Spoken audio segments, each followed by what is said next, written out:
जय Hind. GS study ये system में आपका स्वागत है। दोस्तों, मैं आशा करता हूं कि आप सभी लोग बेहतरीन स्वस्थ और मस्त होंगे और अपने पढ़ाई को आप लोग अच्छे से कर रहे होंगे। आप सभी लोगों का परिवार बेहतरीन स्वस्थ और मस्त होगा।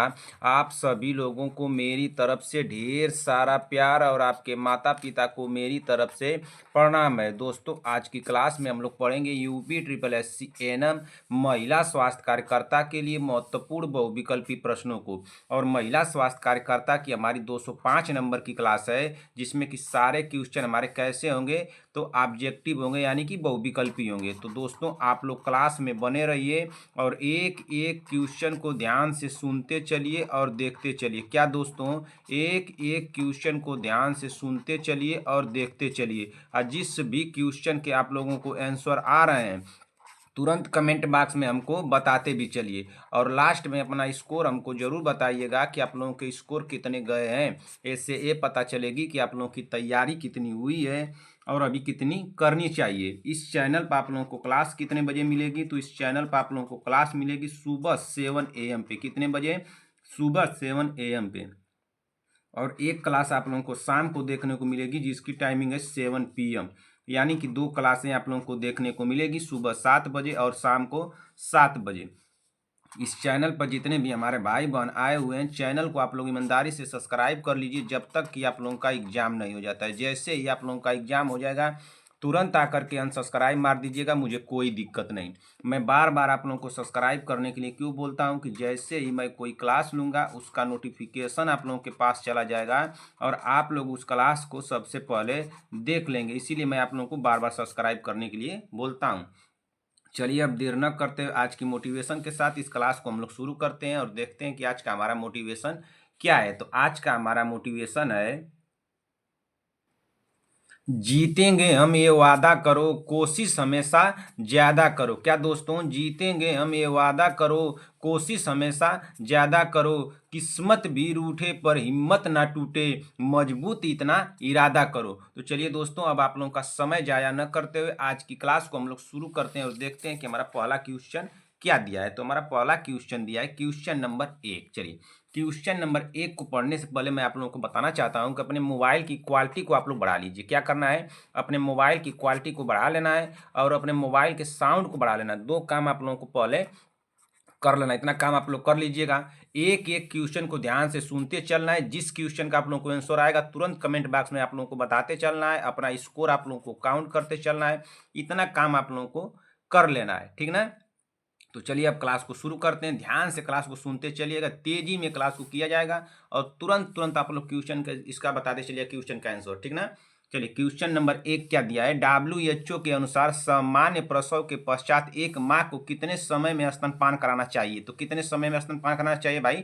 क्या 30 मिनट के भीतर, 4 घंटे के भीतर, या 24 घंटे, या एक दिन के भीतर? ऑप्शन डी दिया है शिशु के स्थिर होने पर। राइट आंसर क्या हो जाएगा, जल्दी से आप लोग बताइए।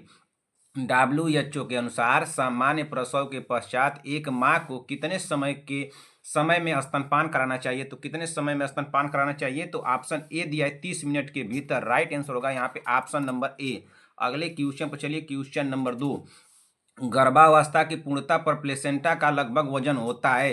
गर्भावस्था की पूर्णता पर प्लेसेंटा का लगभग वजन होता है, तो कितना होता है? बच्चे के वजन का 1/4, बच्चे के वजन का 1/6, बच्चे के वजन का 1/7, बच्चे के वजन का 1/3। तो कितना होता है भाई? गर्भावस्था की पूर्णता पर प्लेसेंटा का लगभग वजन कितना होता है? तो कितना होता है भाई? दूसरे नंबर का राइट आंसर हो जाएगा ऑप्शन नंबर बी होगा। क्या होगा? ऑप्शन नंबर बी, बच्चे के वजन का 1/6। राइट आंसर होगा यहाँ पे ऑप्शन नंबर बी। अगले क्वेश्चन पर चलते हैं। अगला क्वेश्चन क्या दिया? Question number 3।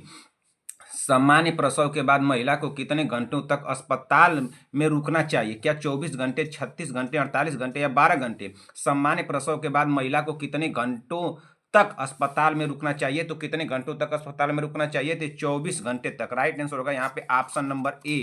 अगले क्वेश्चन पे चलिए, क्वेश्चन नंबर 4। क्वेश्चन नंबर 4 को थोड़ा ध्यान दीजिएगा।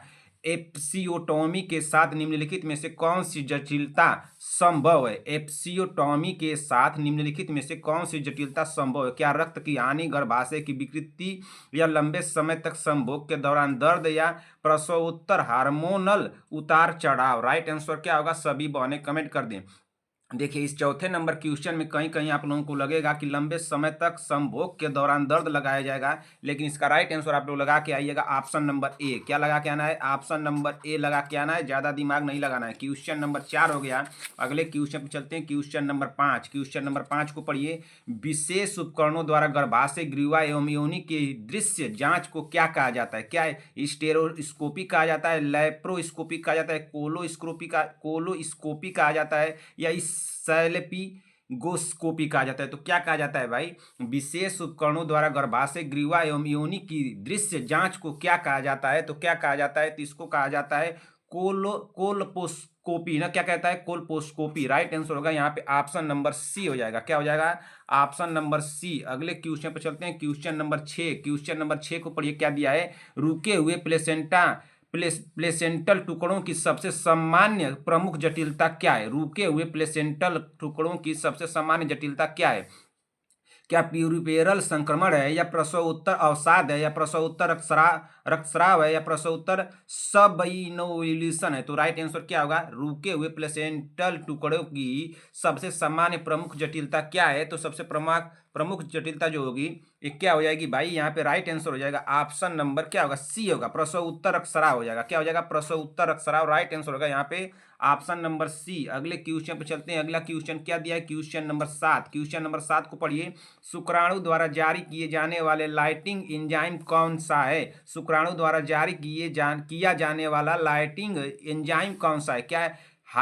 हाइलुरोनिडेज है, या ट्रिप्सिन है, या हिलकेज है, या उपरोक्त में से कोई नहीं? इसमें राइट आंसर क्या होगा 7वें नंबर का? तो इसमें राइट आंसर हो जाएगा ऑप्शन नंबर ए, हाइलुरोनिडेज है। क्या है? हाइलुरोनिडेज। राइट आंसर होगा यहाँ पे ऑप्शन नंबर ए। अगले क्वेश्चन पे चलते हैं, क्वेश्चन नंबर 8। गर्भाशय का अपने सामान्य आकार में वापस न आ पाना कहलाता है। क्वेश्चन कराया गया है, गर्भाशय का अपने सामान्य आकार में वापस न आ पाना कहलाता है। क्या इनवोल्यूशन कहलाता है, या सब इनवोल्यूशन कहलाता है, या प्रोट्रूजन कहलाता है, या रिट्रैक्शन कहलाता है? तो क्या कहलाता है भाई? तो 8वें नंबर का राइट आंसर होगा ऑप्शन नंबर बी होगा। क्या होगा? ऑप्शन नंबर बी, सब इनोव्यूलेशन। राइट आंसर होगा यहाँ पे ऑप्शन नंबर बी। अगले क्वेश्चन पर चलते हैं। अगला क्वेश्चन क्या दिया है? Question number 9। शुक्राणु किस प्रक्रिया द्वारा उत्पन्न होते हैं? क्या ओव्यूलेशन द्वारा, या ऊजोनेसिस द्वारा, या स्पर्मेटोजेनेसिस द्वारा, या गर्भावस्था संबंधी? क्या शुक्राणु किस प्रक्रिया द्वारा उत्पन्न होते हैं भाई? तो शुक्राणु किस प्रक्रिया द्वारा उत्पन्न होते हैं ना, तो शुक्राणु जो उत्पन्न होते हैं ये स्पर्मेटोजेनेसिस द्वारा उत्पन्न होते हैं। राइट आंसर होगा यहाँ पे option number C. Question number 10 ना, क्वेश्चन नंबर 10 पे चलिए, क्या दिया है? क्वेश्चन नंबर 10 पूछ रहा है कि शुक्राणु को मूत्रमार्ग तक ले जाने वाली नली कौन सी है? शुक्राणु को मूत्रमार्ग तक ले जाने वाली नली कौन सी है? क्या एपिडिडिमिस है, या वास डिफरेंस है, या विसरण है, या अंडकोश है? तो शुक्राणु को मूत्रमार्ग तक ले जाने वाली नली कौन सी है भाई? तो कौन सी नली होगी? यहाँ पे जल्दी से आप लोग कमेंट कीजिए। तो ये होगा वास डिफरेंस होगा। क्या होगा? Was difference. राइट आंसर होगा ऑप्शन नंबर बी।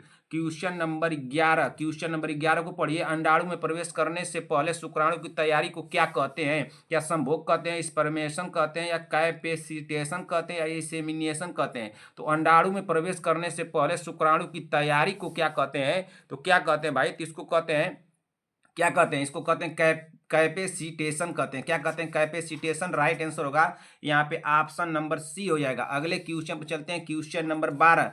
टेस्टोस्टेरोन का स्राव किससे होता है? टेस्टोस्टेरोन का स्राव किससे होता है? क्या लेडिंग कोशिका से होता है, स्पर्मेटोगोनिया से होता है, या स्पर्मेटिडिस से होता है, या इनमें से कोई नहीं? तो टेस्टोस्टेरोन का जो स्राव होता है वो किससे होता है भाई? तो ये होता है लेडिंग कोशिकाओं द्वारा होता है। किसके द्वारा? लेडिंग कोशिकाओं द्वारा। यहाँ पे राइट आंसर होगा ऑप्शन नंबर ए। अगले क्वेश्चन पे चलते हैं। अगला क्वेश्चन क्या दिया है? Question number 13। क्वेश्चन नंबर 13 को पढ़िए। मासिक धर्म की शुरुआत से हार्मोन स्राव का सही क्रम क्या? FSH, प्रोजेस्टेरोन, एस्ट्रोजन, या उसके बाद FSH या प्रोजेस्टेरोन? FSH, एस्ट्रोजन, या प्रोजेस्टेरोन?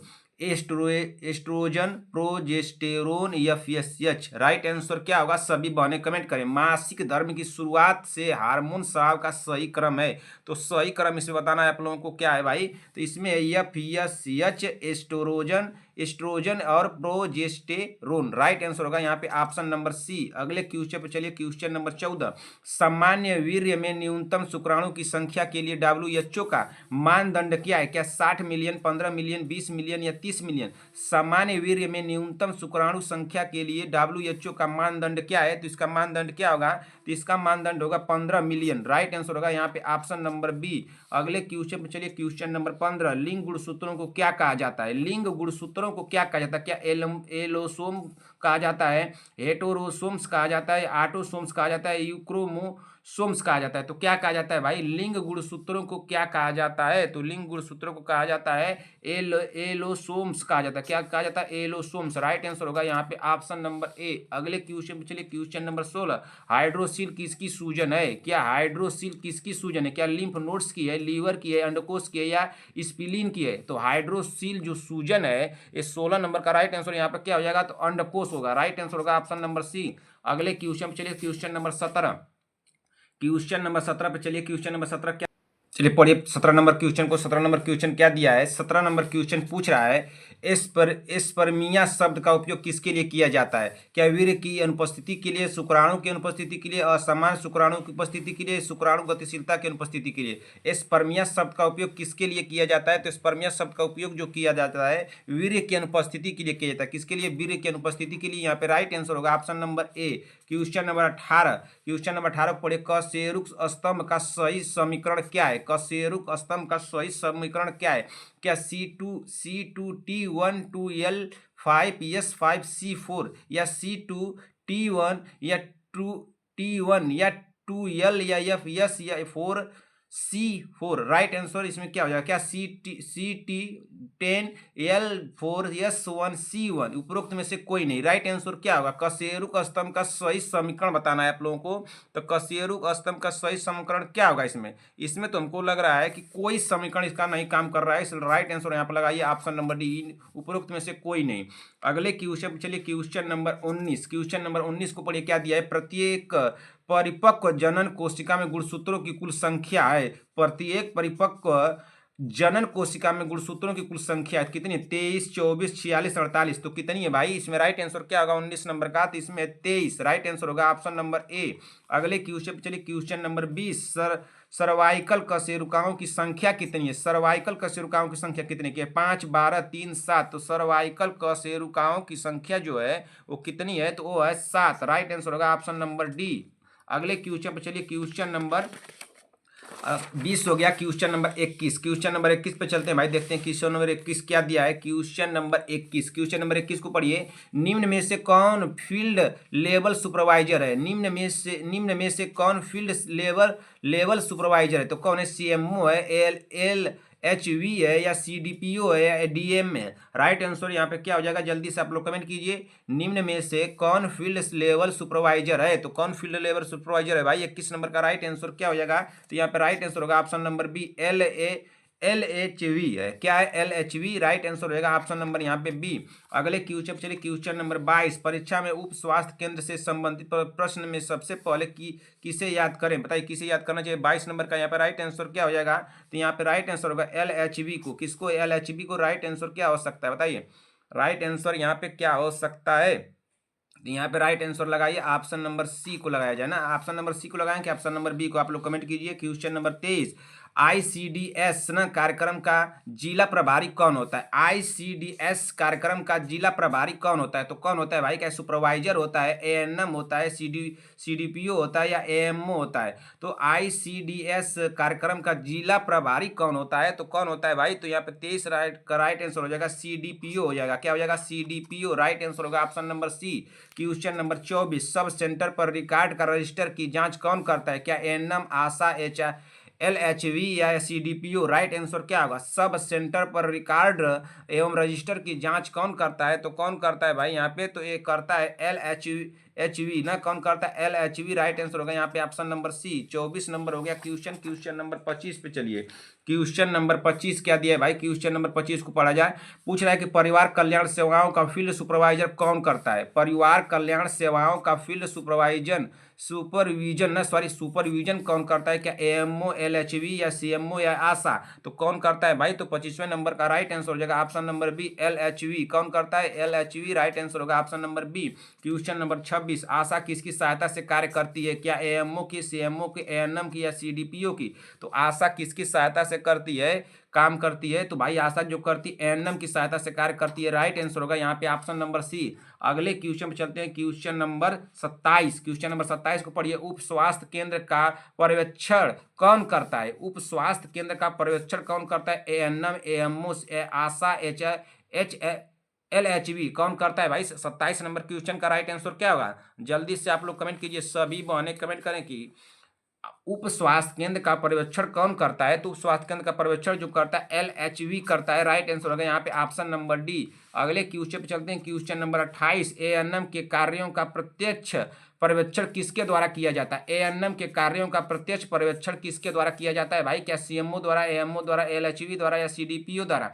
तो किसके द्वारा किया जाता है भाई। 28 नंबर का राइट आंसर हो जाएगा यहाँ पे ऑप्शन नंबर सी LHV द्वारा। किसके द्वारा, LHV द्वारा, राइट आंसर होगा ऑप्शन नंबर यहाँ पे सी। अगले क्वेश्चन पे चलते हैं, क्वेश्चन नंबर 29। क्वेश्चन नंबर 29 को पढ़िए। क्या दिया है, आशा कार्यकर्ता का पर्यवेक्षण समानता कौन करता है। क्या AMO, ANM या LHV या CMO या CDPO, आशा कार्यकर्ता का पर्यवेक्षण समानता कौन करता है, तो कौन करता है भाई। 29 नंबर का राइट आंसर हो जाएगा यहाँ पे ऑप्शन नंबर बी ANM या LHV, राइट आंसर होगा यहाँ पे option number B. Question number 30। Question number 30 को पढ़िए।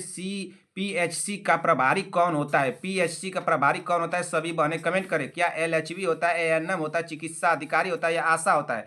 तो PHC का प्रभारी कौन होता है भाई, तो PHC का जो प्रभारी होता है वो चिकित्सा अधिकारी होता है, राइट आंसर होगा यहाँ पे ऑप्शन नंबर सी। अगले क्वेश्चन चलिए, क्वेश्चन नंबर 31। CHC का पर्यवेक्षण कौन करता है। क्या ANM, LHV, विशेषज्ञ डॉक्टर या आशा। CHC का पर्यवेक्षण कौन करता है, तो CHC का पर्यवेक्षण करता है विशेषज्ञ डॉक्टर। कौन करता है, विशेषज्ञ डॉक्टर, राइट आंसर होगा option number C. Question number 32। जिला स्तर पर स्वास्थ्य सेवाओं का प्रमुख कौन होता है। जिला स्तर पर स्वास्थ्य सेवाओं का प्रमुख कौन होता है। क्या AMO, BMO या CMO या LHV, तो जिला स्तर पर स्वास्थ्य सेवाओं का जो प्रमुख कौन होता है भाई, तो 32 नंबर का यहाँ पर राइट आंसर क्या हो जाएगा, CMO होगा ना, CMO, राइट आंसर होगा ऑप्शन नंबर सी। अगले क्वेश्चन पे चलते हैं, क्वेश्चन नंबर 32 हो गया।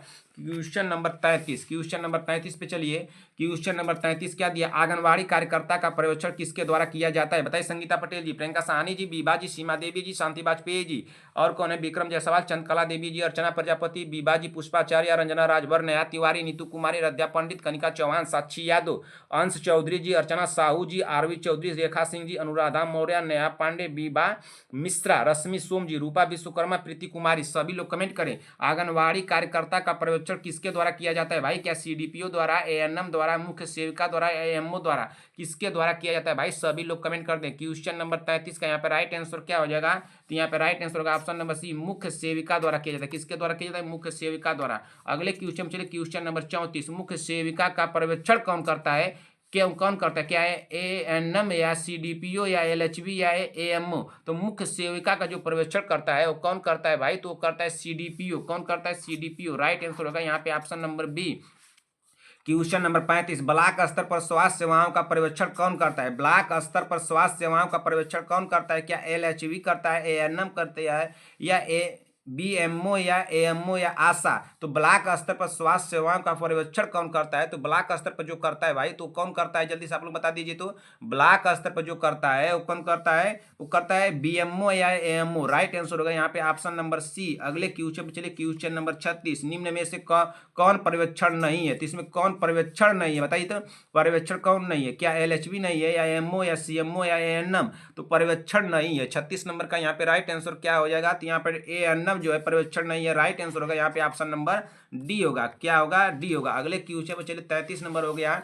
34 36 नंबर हो गया ना। 37 नंबर क्वेश्चन पे चलते हैं भाई। सभी लोग ध्यान दे, एक एक क्वेश्चन को सभी बहनें ध्यान देती चलेंगी और तुरंत आप लोग कमेंट बॉक्स में उसको बताती भी चलेंगी। क्वेश्चन नंबर 37, एएनएम मुख्य रूप से कहाँ कार्य करती हैं? क्या है, पीएचसी पे, सीएचसी पे, या उप स्वास्थ्य केंद्र पे, या जिला अस्पताल? तो एएनएम मुख्य रूप से कहाँ कार्य करती हैं? मुख्य रूप से पूछ रहा है, एएनएम मुख्य रूप से कहाँ कार्य करती हैं? तो उप स्वास्थ्य केंद्र पर कार्य करती हैं। राइट आंसर होगा option number C. Question number 38, LHV का मुख्य कार्य क्या है? क्या उपचार करना, टीकाकरण लगाना, एएनएम का पर्यवेक्षण करना, या ऑपरेशन करना? तो एलएचवी का मुख्य कार्य क्या है ना? तो एलएचवी का जो मुख्य कार्य है वो क्या है? एएनएम का पर्यवेक्षण करना ना, एएनएम का पर्यवेक्षण करना। राइट आंसर होगा यहाँ पे option number C. Question number 39, सामान्य प्रसव के बाद महिला को कितने घंटों तक अस्पताल में रुकना चाहिए? सामान्य प्रसव के बाद महिला को कितने घंटों तक अस्पताल में रुकना चाहिए? क्या 24 घंटे, 36 घंटे, 48 घंटे, या 12 घंटे? तो कितने घंटे तक रुकना चाहिए? 39 नंबर क्वेश्चन का राइट आंसर क्या होगा यहाँ पे? तो 24 घंटे। राइट आंसर होगा option number A. Question number 40, एप्सियोटोमी के साथ निम्नलिखित में से कौन सी जटिल संभव है? तो कौन सी जटिलता संभव है बताइए? तो 40 नंबर क्वेश्चन का राइट आंसर क्या होगा बताइए? 40 नंबर का आप लोग कमेंट करके बताइए। 40 नंबर का आप लोग कमेंट करके बताइए कि 40 नंबर का यहाँ पे क्या हो सकता है, बताइए जल्दी से। 40 नंबर का यहाँ पे क्या होगा बताइए जल्दी से। 40 नंबर का तो हमको लग रहा है कि ऑप्शन नंबर ए होगा, रक्त हानि हो जाएगा। क्या हो जाएगा? रक्त हानि। ऑप्शन नंबर कोई लगाएगा लंबे समय तक संभोग के दौरान दर्द, लेकिन सबसे उपयुक्त जो है रक्त की हानि। राइट आंसर लगाइएगा, ऑप्शन नंबर ए लगा करके आइएगा, ठीक ना। 40 नंबर हो गया। संगीता पटेल जी बहन, इसको ध्यान दीजिए। संगीता पटेल जी, प्रियंका सहानी जी, शांति वाजपेयी जी, सीमा देवी जी, विक्रम जायसवाल जी, आप भी ध्यान दीजिए इस क्वेश्चन को। चंद्रकला देवी जी और बीबा जी, और कौन है भाई? अंश अंश चौधरी जी, अनुराधा मौर्य, नेहा पांडे, और कौन है? रूपा विश्वकर्मा, अर्चना साहू। सभी लोग किसको क्वेश्चन को ध्यान दे लीजिए भाई 40 नंबर को। अगले क्वेश्चन पे चलते हैं। क्वेश्चन नंबर 41, क्वेश्चन नंबर 41 को पढ़िए, क्या पूछा है बहन? रुक जाइए थोड़ा सा, हमको पेपर को सेट कर लेने दीजिए। पेपर सेट कर लेने दीजिए, उसके बाद तुरंत चलिए क्वेश्चन। क्वेश्चन नंबर 41 क्या पूछा है बहन? कि विशेष उपकरणों द्वारा गर्भाशय, ग्रीवा एवं योनि की दृश्य जांच को क्या कहा जाता है? विशेष उपकरणों द्वारा गर्भाशय, ग्रीवा एवं योनि की दृश्य जांच को क्या कहा जाता है? क्या स्टेरोस्कोपी कहा जाता है, लेप्रोस्कोपी कहा जाता है, कोल्पोस्कोपी कहा जाता है, या सिस्टोस्कोपी कहा जाता है? तो क्या कहा जाता है भाई? तो 41 नंबर क्वेश्चन का यहाँ पे राइट आंसर क्या हो जाएगा? तो यहाँ पे राइट आंसर हो जाएगा ऑप्शन नंबर सी, कोल्पोस्कोपी कहा जाता है। क्या कहा जाता है? कोल्पोस्कोपी। क्वेश्चन नंबर 42, रुके हुए प्लेसेंटा टुकड़े के सबसे सामान्य प्रमुख जटिलता क्या है? रुके हुए प्लेसेंटा टुकड़ों की सबसे सामान्य प्रमुख जटिलता क्या है? क्या यूरिनियल संक्रमण है, प्रसव उत्तर अवसाद है, या प्रसव उत्तर रक्तस्राव है, या प्रसव उत्तर सब यूनुलेशन है? तो इसमें राइट आंसर क्या हो जाएगा? तो 42 नंबर क्वेश्चन का राइट आंसर हो जाएगा ऑप्शन नंबर यहाँ पे सी हो जाएगा। क्या हो जाएगा? ऑप्शन नंबर सी ना, ऑप्शन नंबर सी है ना, होगा बिल्कुल होगा। ऑप्शन नंबर सी लगाइए। अगले क्वेश्चन पर चलिए। क्वेश्चन नंबर 43, क्वेश्चन नंबर 43 को पढ़िए। उप स्वास्थ्य केंद्र सब सेंटर का पर्यवेक्षण कौन करता है? उप स्वास्थ्य केंद्र सब सेंटर का पर्यवेक्षण कौन करता है? क्या एएनएम, एएमओ, आशा, एलएचवी? कौन करता है भाई? उप स्वास्थ्य केंद्र सब सेंटर का पर्यवेक्षण कौन करता है? तो 43 नंबर का राइट आंसर यहाँ पे क्या हो जाएगा? ऑप्शन नंबर डी, एलएचवी करता है। कौन करता है? एलएचवी। राइट आंसर होगा option number D. Question number 44, ANM के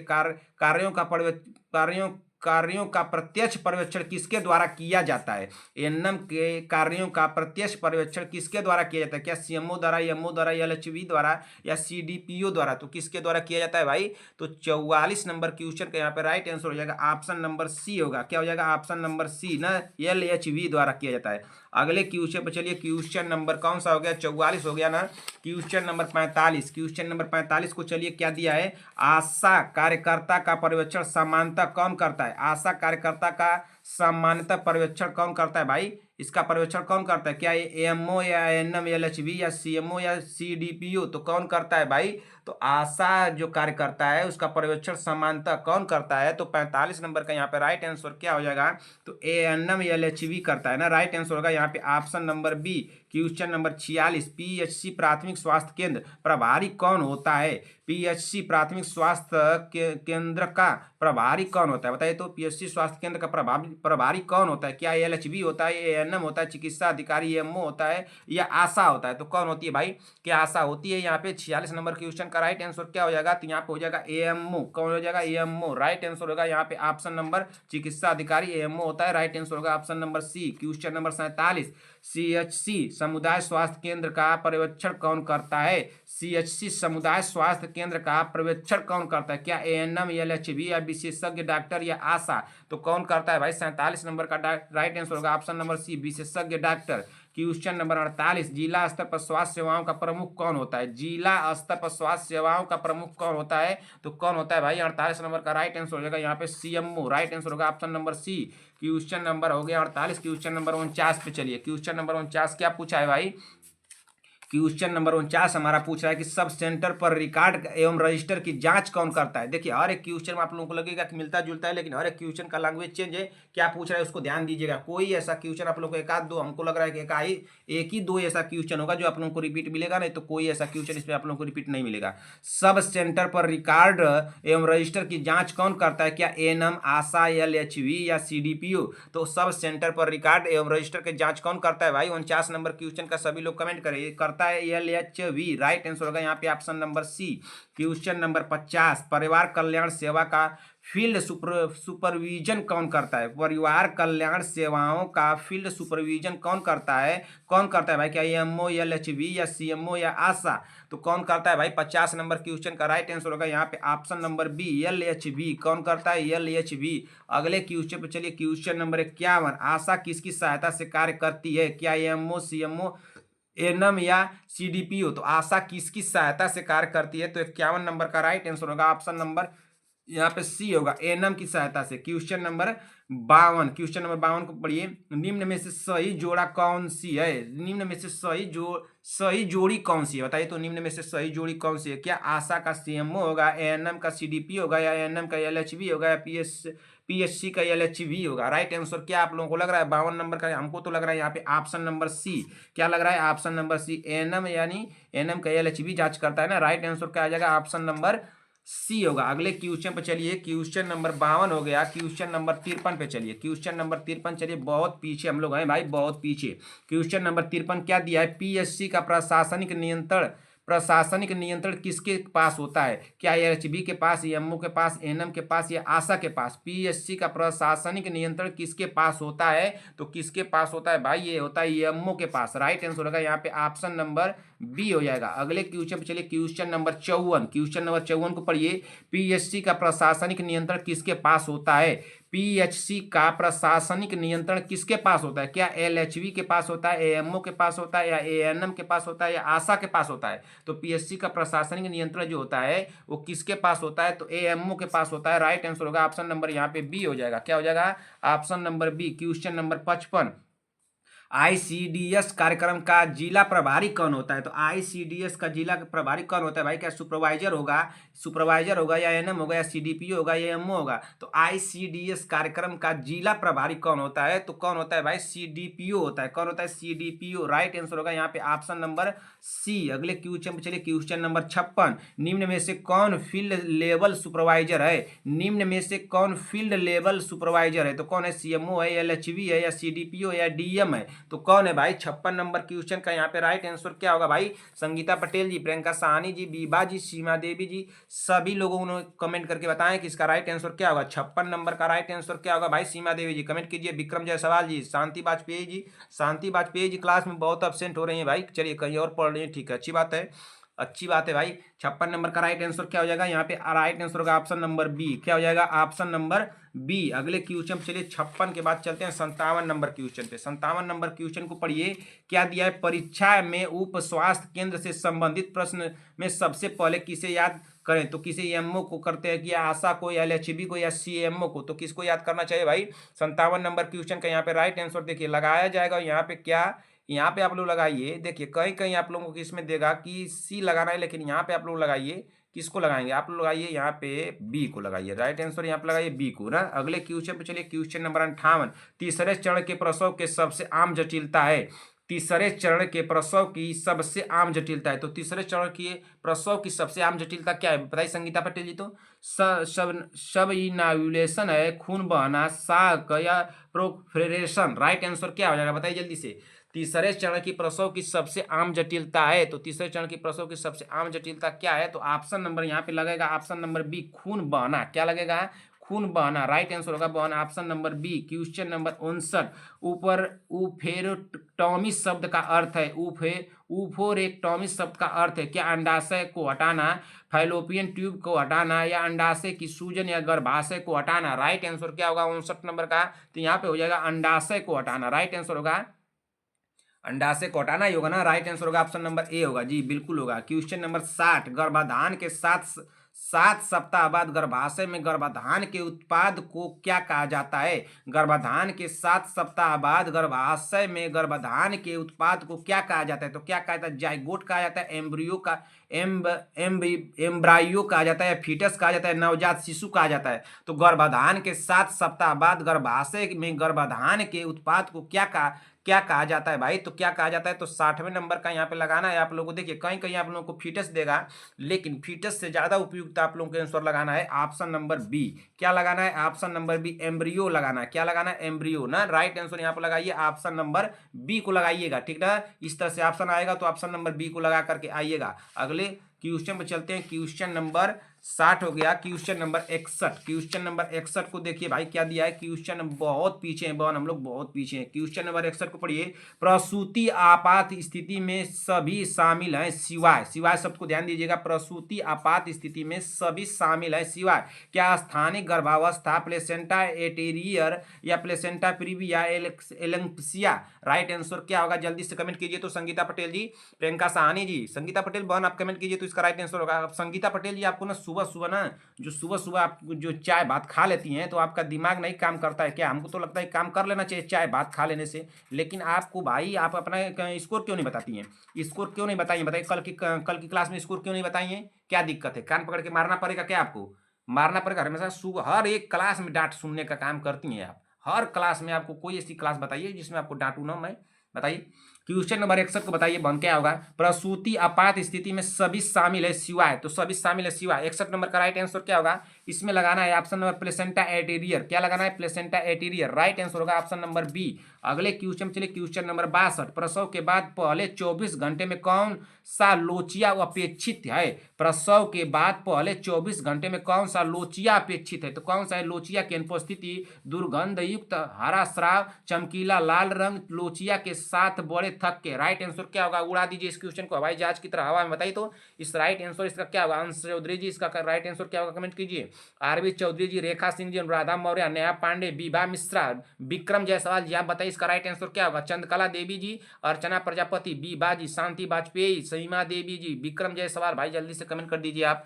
शांति संगीता पटेल जी आप कमेंट कीजिए। प्रसव के बाद पहले 24 घंटे में कौन सा लोचिया अपेक्षित है? तो कौन सा लोचिया अपेक्षित है भाई? 62 नंबर क्वेश्चन का राइट आंसर क्या होगा?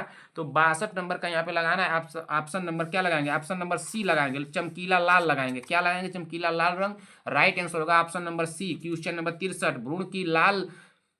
भ्रूण की लाई दबने के लिए कौन सी प्रक्रिया की जाती है? भ्रूण की लाई दबने के लिए कौन सी प्रक्रिया की जाती है? क्या एपिजियोटोमी की जाती है, फैलाव और निकासी, प्रोवर्सन, या सीजेरियन सेक्शन? राइट आंसर क्या होगा भाई? 63 नंबर क्वेश्चन का राइट आंसर क्या होगा? भ्रूण की लाई भ्रूण की लाई बदलने के लिए कौन सी प्रक्रिया की जाती है ना? तो भ्रूण की लाई बदलने की जो प्रक्रिया की जाती है कौन सी की जाती है? तो वर्षण की जाती है। क्या जाती है? वर्षण, राइट आंसर होगा यहाँ पे option number C. Question number 64, partograph पहली बार किस वर्ष प्रस्तुत किया गया था? पार्टोग्राफ पहली बार किस वर्ष प्रस्तुत किया गया था? तो किस वर्ष प्रस्तुत किया गया था भाई? तो 64 नंबर का राइट आंसर होगा 1900 क्या होगा? इस कब किया गया था? तो 1954 में किया गया था। कब किया गया था? 1954 में, राइट आंसर होगा यहाँ पे ऑप्शन नंबर ए। अगले क्वेश्चन पे चलिए। 64 नंबर हो गया। क्वेश्चन नंबर 65 पे चलिए। क्वेश्चन नंबर 65 क्या दिया है? क्वेश्चन नंबर 65 दिया कि निम्नलिखित में से कौन सी स्थिति स्तन कैंसर के लिए जोखिम कारक है? क्या बहुप्रसव, या देर से मासिक धर्म, विलंबित स्तनानुपत्ति, या उच्च कार्बोहाइड्रेट आहार? राइट आंसर क्या होगा? निम्नलिखित में से कौन सी स्थिति स्तन कैंसर के लिए जोखिम कारक है? तो कौन सी स्थिति स्तन कैंसर के लिए जोखिम कारक है भाई? 65 नंबर का यहाँ पे राइट आंसर क्या हो जाएगा? तो यहाँ पे हो जाएगा विलंबित संतानोत्पत्ति होगा। क्या होगा? विलंबित संतानोत्पत्ति, राइट आंसर होगा यहाँ पे ऑप्शन नंबर सी हो जाएगा। क्या हो जाएगा? Option number C. Question number 66, गर्भावस्था से पूर्व टीकाकरण से कौन सा प्रसवकालीन संक्रामक रोग रोका जा सकता है? तो कौन रोका जा सकता है भाई? क्या टोक्सोप्लाज्मोसिस या रूबेला या साइटोमेगलो मेगालो वायरस या हर्पीज सिप्लेक्स वायरस। राइट आंसर क्या होगा? गर्भावस्था से पूर्व टीकाकरण से कौन सा प्रसवकालिक संक्रामक रोग रोका जा सकता है? तो कौन सा रोका जा सकता है भाई? 66 नंबर का यहाँ पे राइट आंसर क्या हो जाएगा? तो यहाँ पे होगा रूबेला। क्या हो जाएगा?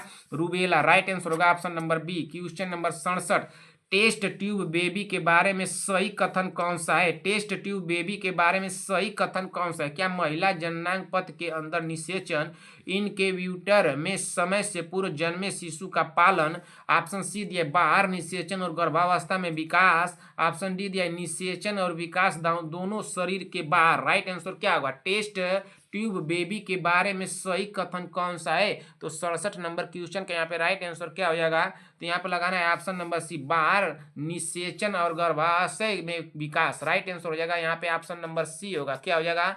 ऑप्शन नंबर सी होगा ना। अगले क्वेश्चन में चलिए, क्वेश्चन नंबर 68, भ्रूण संकट में एमनियोटिक द्रव को में क्या पाया जाता है? भ्रूण संकट में एमनियोटिक द्रव में क्या पाया जाता है? क्या वर्निक्स केसियोसा या मेकोनियम या हाइड्रामियोसा या पित्त? क्या पाया जाता है भाई? भ्रूण संकट में एमनियोटिक द्रव में क्या पाया जाता है? तो एमनियोटिक द्रव में क्या पाया जाता है? 68 नंबर का राइट आंसर हो जाएगा मिकोनियम होगा। क्या होगा? मिकोनियम। राइट आंसर होगा ऑप्शन नंबर बी। अगले क्वेश्चन में चलिए, 68 हो गया ना। 68 के बाद चलते हैं 69 नंबर क्वेश्चन, यानी 69 का 69 होगा। 69 नंबर पर क्वेश्चन में चलिए बहन, क्या पूछा है कि प्रसव के दौरान भ्रूण वंश का सबसे अच्छा वर्णन कौन सा शब्द करता है? प्रसव के दौरान भ्रूण वंश का सबसे अच्छा वर्णन कौन सा शब्द करता है? तो कौन सा शब्द करता है? डायलेशन करता है या स्टेशन करता है, पोजीशन या प्रस्तुति कौन करता है भाई? 69 नंबर क्वेश्चन के यहाँ पे राइट आंसर होगा क्या होगा? स्टेशन। क्या हो जाएगा? स्टेशन। राइट आंसर होगा option number B. Question number 70, माँ का एलएमपी 7 दिसंबर है, उनकी ईडीडी क्या होगी? बताइए जल्दी से। माँ का एलएमपी 7 दिसंबर है, उनकी ईडीडी क्या होगी? जल्दी से कमेंट कीजिए संगीता पटेल जी, इसका राइट आंसर क्या होगा? जल्दी से आप कमेंट कर दीजिए, इसका राइट आंसर क्या होगा? 7 दिसंबर दिया है, आप बता दीजिए कि यहाँ पे राइट आंसर क्या होगा। ईडीडी निकालना है आपको, जल्दी से कमेंट कर दीजिए भाई। ईडीडी निकालना है, आप इसको कमेंट करके बताइए कि इसमें क्या हो सकता है। 70 नंबर क्वेश्चन में, 70 नंबर क्वेश्चन में क्या होगा? जल्दी से आप कमेंट करके हमको बताइए। जल्दी से आप लोग सभी लोग कमेंट करके बताइए, कमेंट कीजिए इसको। चलिए अगले क्वेश्चन में चलिए, क्वेश्चन नंबर 71। आप लोगों को तो इस तरह से क्वेश्चन में कराया हूं ना, तो इसको कमेंट कीजिए। गर्भावस्था में पेट के निचले भाग पर बनने वाली गुलाबी या बैगनी धारियां क्या कहलाती हैं? तो क्या कहलाते हैं? प्रेगनेंसी मार्क्स कहलाती हैं, लीनिया नाइग्रा कहलाती हैं, स्ट्राइग्रेविडेरम कहलाती है। इनमें से कोई नहीं। क्वेश्चन में कराया हूं संगीता पटेल जी, 2 महीने पहले आपको बता चुका हूं इस क्वेश्चन को। 71 नंबर क्वेश्चन को आपको याद आ रहा होगा। गर्भावस्था में पेट के निचले भाग पर बनने वाली गुलाबी या बैगनी धारियां क्या कहलाती है? सिर्फ क्वेश्चन का थोड़ा सा लैंग्वेज चेंज किया गया है, यहाँ पे बता दीजिए। 71 नंबर का बहन, तो क्या राइट आंसर होगा? तो इसमें राइट आंसर हो जाएगा स्ट्राइग्रेविडेरम होगा। क्या होगा? स्ट्राइग्रेविडेरम। राइट आंसर होगा बहन option number C. Question number 72, pre eclampsia का बायोकेमिकल मार्कर है। प्री एक्लम्सिया का बायोकेमिकल मार्कर है, तो क्या होगा? प्रोटीनूरिया होगा या सीरम यूरिक एसिड होगा या सीरम क्रिएटिनिन होगा या सीरम सोडियम होगा? राइट आंसर क्या होगा? सभी बहने कमेंट करें। क्वेश्चन नंबर 72 का कमेंट कीजिए। तो क्वेश्चन नंबर 72 का राइट आंसर होगा बहन option number serum uric acid होगा। क्या होगा? Serum uric acid. Right answer होगा बहन ऑप्शन नंबर यहाँ पे बी हो जाएगा। सॉरी, ऑप्शन नंबर बी होगा बहन। क्या होगा? ऑप्शन नंबर बी ना।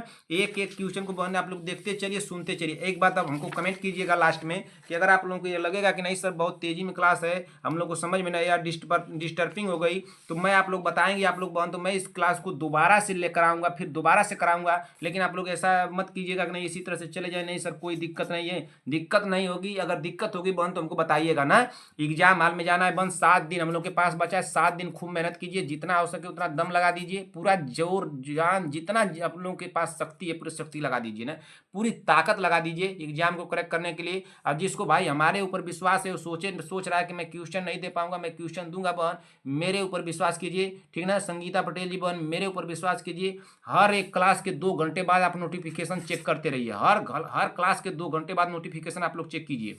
सीजेरियन सेक्शन के लिए पूर्ण संकेत है, सीजेरियन सेक्शन के लिए पूर्ण संकेत है, सॉरी संकेत है। क्या पूर्व LSCS है, या भ्रूण संकट है, ब्रिज प्रस्तुति है, या ट्राई आईवी प्लेसेंटा प्रीविया है। राइट आंसर क्या होगा? सीजेरियन सेक्शन के लिए पूर्ण संकेत है, तो पूर्ण संकेत क्या होगा? 73 नंबर का राइट आंसर होगा यहाँ पे option number D, type IV placenta previa. Right answer type 4 होगा ना, टाइप आईवी होगा, sorry type IV placenta previa. Right answer होगा ऑप्शन नंबर डी, यहाँ पे हो जाएगा, क्या हो जाएगा? Option number D. Question number 74, गर्भावस्था का चिकित्सीय समापन कानूनी रूप से कब तक अनुमत है? बताइए तो, गर्भावस्था का चिकित्सीय समापन कानूनी रूप से कब तक अनुमत है? तो कब तक अनुमत है भाई? क्या 12 सप्ताह तक, 16 सप्ताह तक, 24 सप्ताह तक, या 32 सप्ताह तक? तो 74 नंबर क्वेश्चन का राइट आंसर यहाँ पे क्या हो जाएगा? तो यहाँ पे हो जाएगा 24 सप्ताह तक। राइट आंसर होगा ऑप्शन नंबर सी।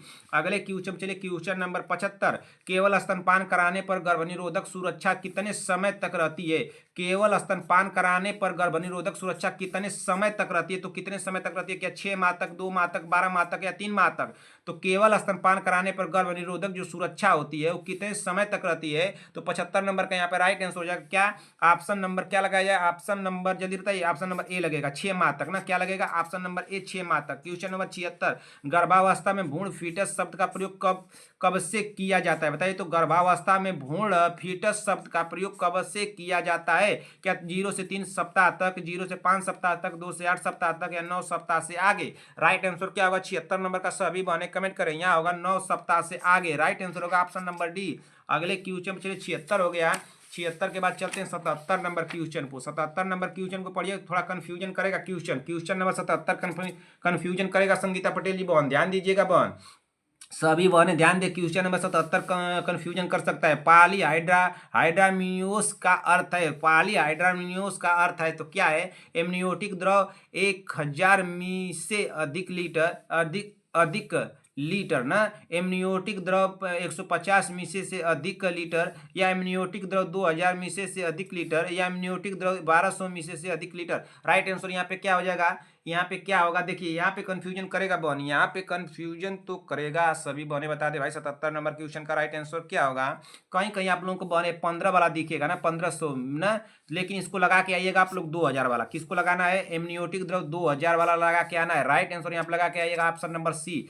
पॉलीहाइड्रामियोस का अर्थ है तो एमनियोटिक द्रव 2000 ना, इसको लगा के आइएगा, रट लीजिए ठीक ना। अगर आ जाता है क्वेश्चन में तो इसी को लगाइएगा, इसको मत लगाइएगा, गलत होगा।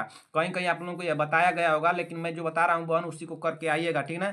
जो लोग आप अपना दिमाग लगाएंगे ज़्यादा तो लगा लीजिएगा, क्या करना है ठीक ना, अपना दिमाग लगा दीजिएगा। इसको कमेंट कर दीजिएगा सर गलत बताएं, चाहे कुछ भी करना होगा कर दीजिएगा आप लोग ठीक ना। चलिए क्वेश्चन नंबर इसको पढ़िए 78 नंबर को। किस गर्भावधि में गर्भाशय की ऊंचाई सिम्फाइसिस प्यूबिस और नाभि के बीच होती है? तो किस में होती है भाई? 12 सप्ताह, 28 सप्ताह, 8 सप्ताह, या 16 सप्ताह? किस गर्भावधि में गर्भाशय की ऊंचाई सिम्फाइसिस प्यूबिस और नाभि के बीच होती है? तो किस में होती है भाई? 78 नंबर क्वेश्चन का राइट आंसर क्या होगा? तो यहाँ होगा ऑप्शन नंबर 16 सप्ताह पर। कितने होती है? 16 सप्ताह पर। राइट आंसर होगा option number D. Question number 79, मल्टीग्रेविडा में प्रसव की प्रथम अवस्था की अवधि लगभग होती है? मल्टीग्रेविडा में प्रसव की प्रथम अवस्था की अवधि लगभग होती है तो कितनी होती है? 12 घंटे, 6 घंटे, 2 घंटे, या 30 मिनट? तो कितनी होती है भाई? 79 नंबर का हो जाएगा यहाँ पे क्या होगा? 6 घंटे। राइट आंसर होगा ऑप्शन नंबर बी। अगले क्वेश्चन पे चलिए, क्वेश्चन नंबर 80, गर्भावस्था की प्रथम तिमाही किसे कहते हैं? गर्भावस्था की प्रथम तिमाही किसे कहते हैं? जल्दी से आप लोग कमेंट कीजिए, किसे कहते हैं? पहले 12 सप्ताह, 5 से 6 सप्ताह, 13 से 28 सप्ताह, या 29 से 40 सप्ताह? किसको कहते हैं? गर्भावस्था की प्रथम तिमाही किसे कहते हैं? तो किसे कहते हैं भाई? 80 नंबर का यहाँ पे राइट आंसर हो जाएगा ऑप्शन नंबर ए, पहले 12 सप्ताह। क्या कहते हैं? पहले 12 सप्ताह। 80 नंबर हो गया क्वेश्चन बहन। 80 के बाद चलते हैं 81 नंबर क्वेश्चन। 81 पे चलिए क्या दिया है?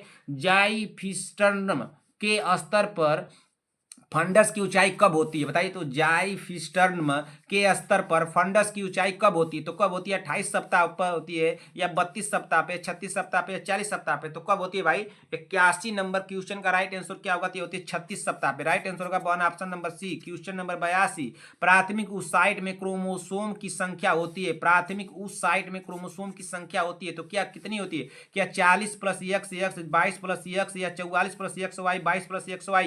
राइट आंसर क्या होगा बहन? आप लोग जल्दी से इसको कमेंट कीजिए। प्राथमिक उस साइड में क्रोमोसोम की संख्या होती है तो कितनी होती है भाई? 82 नंबर क्वेश्चन का राइट आंसर यहाँ पे क्या लगाना है? यहाँ पे लगाएंगे हम लोग क्या 44 + x से लगाएंगे, क्या लगाएंगे बताइए? 44 प्लस एक्स प्राथमिक उस साइड में क्रोमोसोम की संख्या होती है ना, प्राथमिक पूछा है ना, तो प्राथमिक उस साइड में क्रोमोसोम की संख्या, यहाँ पे क्या लगा दिया जाए, क्या लगा दिया जाए बताइए जल्दी से। 82 नंबर क्वेश्चन का आप लोग लगाइए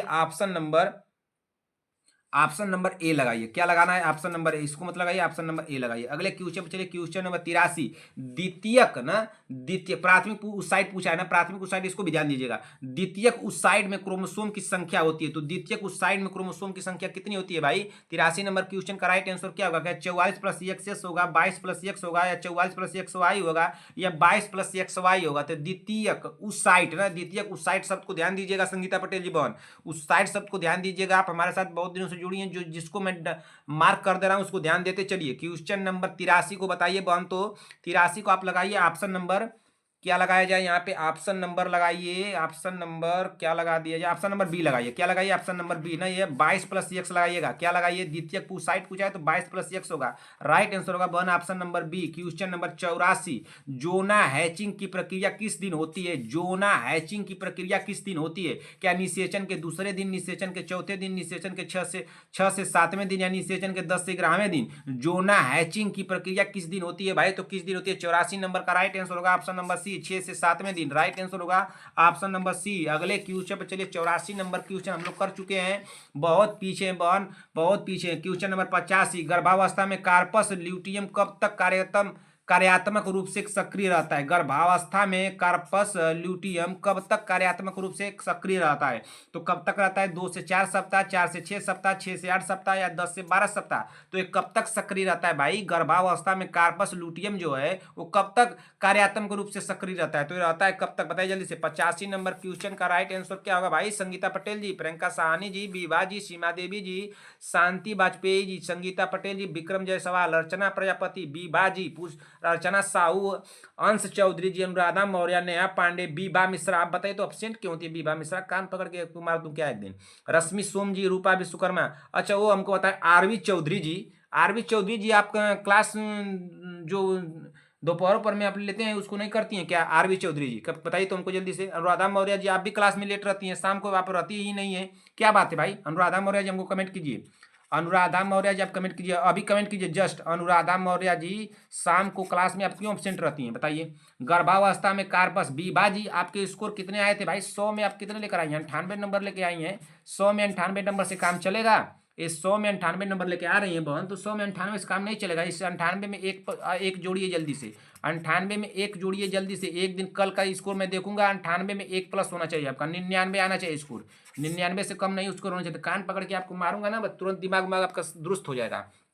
98 नंबर लेके आ रहे हैं, एग्जाम हॉल में जाना है, 98 नंबर से काम चलेगा बहन? नहीं चलेगा। 99 नंबर उसको कीजिए जल्दी से। गर्भावस्था में कार्पस लुटियम कब तक कार्यात्मक रूप से सक्रिय रहता है? तो कब तक रहता है? 85 नंबर का यहाँ पे राइट आंसर क्या हो जाएगा बहन? ऑप्शन नंबर डी होगा, 10 से 12 सप्ताह होगा। क्या होगा? 10 से 12 सप्ताह। 86 नंबर क्वेश्चन पे चलिए, पश्च फंटानेल पर कुल कितने सूचर मिलते हैं? पश्च फांटानेल पर कुल कितने सूचर मिलते हैं? तो कितने मिलते हैं भाई? 2, 3, 4, 5। तो कितने सूचर मिलते हैं? 86 नंबर का राइट आंसर होगा ऑप्शन नंबर 3 ना, ऑप्शन नंबर बी होगा। 3 मिलते हैं ना, 3 मिलते हैं भाई, ऑप्शन नंबर बी होगा। सॉरी यहाँ पे हम 3 बोल दिया, बी है बहन, 3 मिलते हैं, ठीक ना, राइट आंसर होगा ऑप्शन नंबर बी। ठीक है, थोड़ा ध्यान दीजिएगा, आप लोग तुरंत कमेंट कर देंगे फट देखिए सर आप बोल दिए हैं, 3 बोल दिए हैं, ये भी बड़ी समस्या है ना, थोड़ा सा हो जाता है मिस्टेक, तो आप लोग थोड़ा एडजस्ट कर लीजिए बहन। तो आप लोग तो इतना समझदार है, किसी से इंसाने से गलती होती है, थोड़ा बहुत बोल दिया कि नहीं सर 3 बोल दिया, तो आप लोगों को समझ लेना चाहिए नहीं 3 इसको बोल दें सर। क्वेश्चन नंबर 87, प्रसव की किस स्टेज को ग्रीवा चरण के नाम से जाना जाता है? प्रसव के किस स्टेज को ग्रीवा चरण के नाम से जाना जाता है भाई? क्या प्रथम चरण को, द्वितीय चरण को, तृतीय चरण को, या चतुर्थ चरण को? तो प्रसव के किस स्टेज को ग्रीवा चरण के नाम से जाना जाता है? तो 87 नंबर क्वेश्चन का यहाँ पर लगाना है ऑप्शन नंबर ए, प्रथम चरण को। किसको? प्रथम चरण को। क्वेश्चन नंबर 88, अग्र फंटानेल कब बंद होती है? अगर फंटानेल कब बंद होती है? क्या जन्म के 1 महीने बाद, जन्म के 6 महीने बाद, जन्म के 18 महीने बाद, जन्म के 30 महीने बाद? तो कब बंद होती है अगर फंटानेल भाई? तो 88 नंबर क्वेश्चन का यहाँ पे लगाना है, कब बंद होती है? यहाँ पे होगा 18 महीने बाद बंद होती है, राइट आंसर होगा ऑप्शन नंबर सी 88 नंबर हो गया क्वेश्चन। अगले क्वेश्चन में चलते हैं। क्वेश्चन नंबर 88 के बाद क्वेश्चन नंबर 89 यानी 89, भ्रूण परिसंचरण का वह भाग जो जन्म के पश्चात फोसा ओविलेशन बन जाता है। भ्रूण परिसंचरण का वह भाग जो जन्म के पश्चात फोसा ओवेलिस बन जाता है। तो कौन बन जाता है? गर्भनाल धमनियां, डक्टस आर्टेरियोसस, फोरामेन ओवेल या गर्भनाल शिरा। राइट आंसर क्या होगा? 89 नंबर का सभी लोग बने कमेंट कर देते। इसमें राइट आंसर होगा option number C, foramen ovale हो जाएगा। क्या हो जाएगा? Foramen ovale. क्वेश्चन नंबर 90, परिपक्व प्लेसेंटा का लगभग कितना रक्त होता है?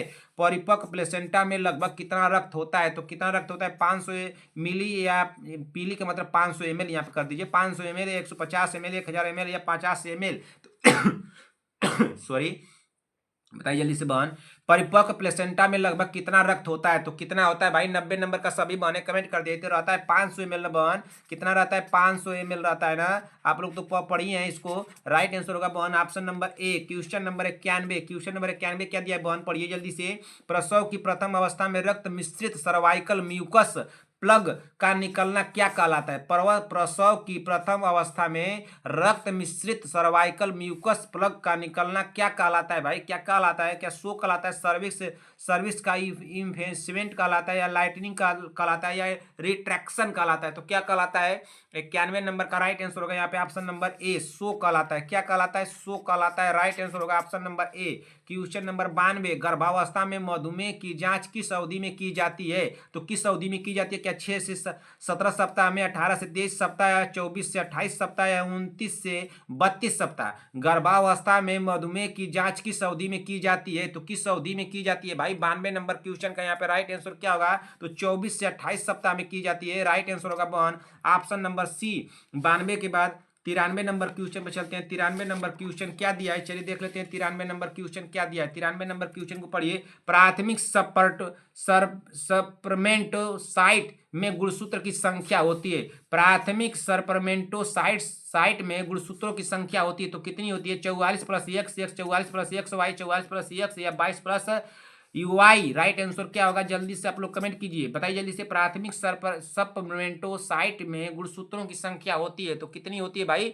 93 नंबर का राइट आंसर यहाँ पे क्या लगाएंगे आप लोग? अब लगाएंगे यहाँ पे ऑप्शन नंबर बी लगाएंगे। 44 + xy यहाँ पे लगाना है, ठीक ना। वहाँ पे x था, यहाँ पे लगाना है 44 + xy। राइट आंसर होगा। क्वेश्चन के लैंग्वेज को देखते चलिए क्या पूछ रहा है ना। आप लोग जो रट लिए हैं x + y और x ना, तो किसको कहाँ लगाना है आप लोग इसको ध्यान देते चलिए। क्वेश्चन नंबर 94, भ्रूण को मानव के रूप में कब पहचाना जा सकता है? भ्रूण को मानव के रूप में कब पहचाना जा सकता है? क्या दूसरे सप्ताह में, 8वें सप्ताह में, 12वें सप्ताह में, या 16वें सप्ताह में? तो भ्रूण को मानव के रूप में कब पहचाना जा सकता है भाई? तो 94 नंबर का राइट आंसर क्या होगा? 8वें सप्ताह में। कब? 8वें सप्ताह में। राइट आंसर होगा option number B. Question number 95, question number 95 को पढ़िए।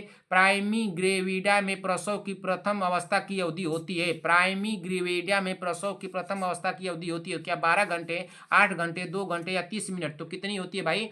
95 नंबर क्वेश्चन का राइट आंसर यहाँ पे क्या हो जाएगा? तो 95 नंबर का होगा 12 घंटे होगा। राइट आंसर होगा ऑप्शन नंबर ए।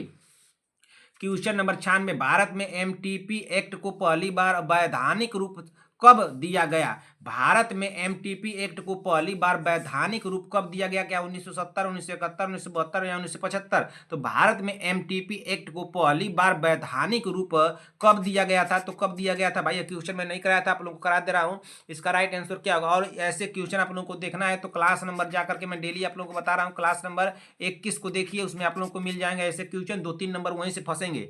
इसको बता दीजिए 96 नंबर क्वेश्चन का राइट आंसर क्या होगा? तो 96 नंबर का राइट आंसर होगा ऑप्शन नंबर बी, 1971 होगा। क्या होगा? 1971। 96 हो गया। अगले क्वेश्चन चलिए, क्वेश्चन नंबर 97। क्वेश्चन नंबर 97 को पढ़िए क्या दिया है? अल्ट्रासाउंड का डॉपलर प्रभाव भ्रूण की हृदय गति कब से पकड़ सकता है?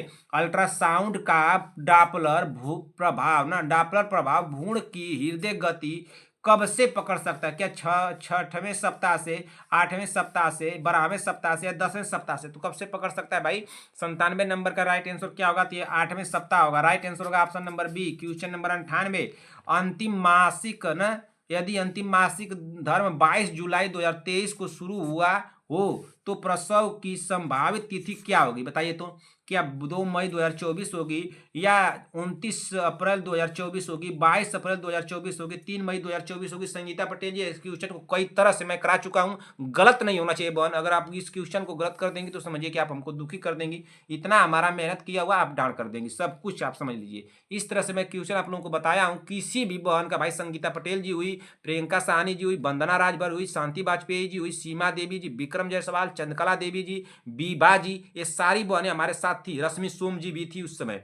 ये ये सारे लोग थे। मैं आप लोगों के क्वेश्चन बहन कई तरीके से आप लोगों को बता चुका हूं। अगर आप लोग इस तरह के क्वेश्चन को गलत आप कर देंगी तो अब समझिए कि आप लोग हमको दुखी कर रही है ना। मेरे इतना बताने के बाद, इतना मेहनत करने के बावजूद अगर आप लोगों से क्वेश्चन गलत हो जाता है तो समझिए कि आप लोग क्या पढ़ाई कर रही हैं और क्या मैं आप लोगों को बता रहा हूँ क्वेश्चन। बताइए तो इसको 98 नंबर को आप लोग कमेंट कीजिए। 98 नंबर को सभी माने कमेंट करें, नहीं तो कहीं तो इसको करके फिर बताएं दोबारा से। अब तो कर लेंगे आप लोग ना, इसको कर लेंगे कि नहीं? इसको होमवर्क में दे दूं आप लोगों को, बताइए क्या इसको होमवर्क में दे दूं? होमवर्क में दे देता हूं, चलिए करके बताइए इसको। खूब अच्छे से कीजिएगा, 98 नंबर को नोट कर लीजिए, क्वेश्चन नंबर 99 को बाद में क्लास खत्म हो जाने के बाद ही बताइएगा, लेकिन बताइएगा जरूर से ना। संगीता पटेल जी बहन आ जाएगा कि फिर बताना पड़ेगा? अगर नहीं आएगा, नहीं समझ में आएगा, कोई डाउट लगेगा, ऑप्शन ऑप्शन कुछ भी इसमें आप लोगों को कन्फ्यूजन लगेगा तो कमेंट कर दीजिएगा। 98 नंबर क्वेश्चन को सभी बहनें कमेंट करके बताएंगी ना। अगर आएगा तो कर दीजिएगा, नहीं आएगा तो भी बताइए सर हम लोग को नहीं आ रहा है, फिर दोबारा से बताऊंगा बहन, ठीक ना। बाकी कमेंट जरूर कीजिएगा, इसको कर लीजिएगा तब भी, नहीं आएगा तब भी। 99 नंबर को बताइए, कुल गर्भपात की के 3/4 गर्भपात किस अवधि में होते हैं? कुल गर्भपात के 3/4 गर्भपात किस अवधि में होते हैं? तो किस अवधि में होते हैं भाई? क्या प्रथम 5 सप्ताह, प्रथम 20 सप्ताह, प्रथम 16 सप्ताह, प्रथम 10 सप्ताह? तो कितने होते हैं भाई? कब होते हैं बताइए जल्दी से, किस अवधि में होते हैं? कुल गर्भपात के 3/4 गर्भपात किस अवधि में होते हैं? तो 99 नंबर क्वेश्चन का यहाँ पे राइट आंसर क्या हो जाएगा? तो 99 नंबर का राइट आंसर होगा ऑप्शन नंबर डी, प्रथम 10 सप्ताह। क्या हो जाएगा? प्रथम 10 सप्ताह राइट आंसर होगा ऑप्शन नंबर डी। अगले क्वेश्चन चलिए, क्वेश्चन नंबर 100। पॉजिटिव बाबिनिस्की होता है, तो पॉजिटिव बाबिनिस्की होता है तो क्या वयस्कों में असामान्य, बच्चों में असामान्य, सभी आयु वर्ग में असामान्य, उपरोक्त सभी। पॉजिटिव बाबिनिस्की होता है तो कब होता है भाई? 100 नंबर क्वेश्चन का यहाँ पे राइट आंसर क्या हो जाएगा? तो हो जाएगा यहाँ पे क्या हो जाएगा? वयस्कों में असामान्य होगा, बिल्कुल होगा। ऑप्शन नंबर यहाँ पे ए लगाइए, क्या हो जाएगा? ऑप्शन नंबर ए, वयस्कों में असामान्य। अगले क्वेश्चन पे चलते हैं, क्वेश्चन नंबर 101। क्वेश्चन नंबर 101 को पढ़िए, क्या दिया है? पल्स मापने का उपयुक्त समय है, पल्स मापने का उपयुक्त समय है तो कितना है भाई? पल्स मापने का उपयुक्त समय क्या 15 सेकंड, 30 सेकंड, 45 सेकंड या 1 मिनट? तो पल्स मापने का उपयुक्त समय जो है वो 1 मिनट है। राइट आंसर होगा यहाँ पे option number D. Question number 102, apnoea और हाइपर वेंटिलेशन में से उपयुक्त अनियमित श्वसन को क्या कहते हैं? एपनिया और हाइपर वेंटिलेशन से उपयुक्त अनियमित श्वसन को क्या कहते हैं? क्या चेनस्टोस को चेनस्टोस श्वसन कहते हैं, या हाइपर वेंटिलेशन कहते हैं, या कुसमाल श्वसन कहते हैं, साइविंग कहते हैं? तो क्या कहते हैं भाई? एपनिया और हाइपर वेंटिलेशन से युक्त अनियमित श्वसन को क्या कहते हैं? तो 102 नंबर का राइट आंसर हो जाएगा, क्या होगा? चेन स्टोक्स श्वसन कहते हैं। क्या कहते हैं? चेन स्टोक्स श्वसन कहते हैं। राइट आंसर होगा यहाँ पे ऑप्शन नंबर ए हो जाएगा। क्या हो जाएगा? ऑप्शन नंबर ए। अगले क्वेश्चन पे चलिए, क्वेश्चन नंबर 3। सामान्य से अधिक श्वसन दर को क्या कहते हैं? सामान्य से अधिक श्वसन दर को क्या कहते हैं? क्या चेन स्टोक्स श्वसन कहते हैं, हाइपर वेंटिलेशन कहते हैं, कुसमाल श्वसन कहते हैं, साइंग कहते हैं? तो क्या कहते हैं भाई? राइट ऑप्शन वही है, क्वेश्चन थोड़ा सा चेंज है। राइट आंसर क्या होगा? 103 नंबर का राइट आंसर यहाँ पे होगा ऑप्शन नंबर क्या होगा? हाइपर वेंटिलेशन कहते हैं। क्या कहते हैं? Hyper ventilation. राइट आंसर होगा ऑप्शन नंबर बी। ऑप्शन वही है, यहाँ भी ऑप्शन वही है, लेकिन क्वेश्चन चेंज है, इसको ध्यान दीजिएगा। क्वेश्चन नंबर 4, नीम की पत्तियों का मुख्य उपयोग किसमें होता है? तो बुखार में, त्वचा संक्रमण में, कब्ज में या सिर दर्द में? तो नीम की पत्तियों का जो मुख्य उपयोग होता है वो किसमें होता है? तो 104 नंबर क्वेश्चन का राइट आंसर क्या हो जाएगा? तो ये होगा त्वचा संक्रमण। राइट आंसर होगा ऑप्शन नंबर बी। अगले क्वेश्चन पर चलते हैं, क्वेश्चन नंबर 104 हो गया। क्वेश्चन नंबर 105 को पढ़िए। क्वेश्चन नंबर 105 क्या दिया है बहन?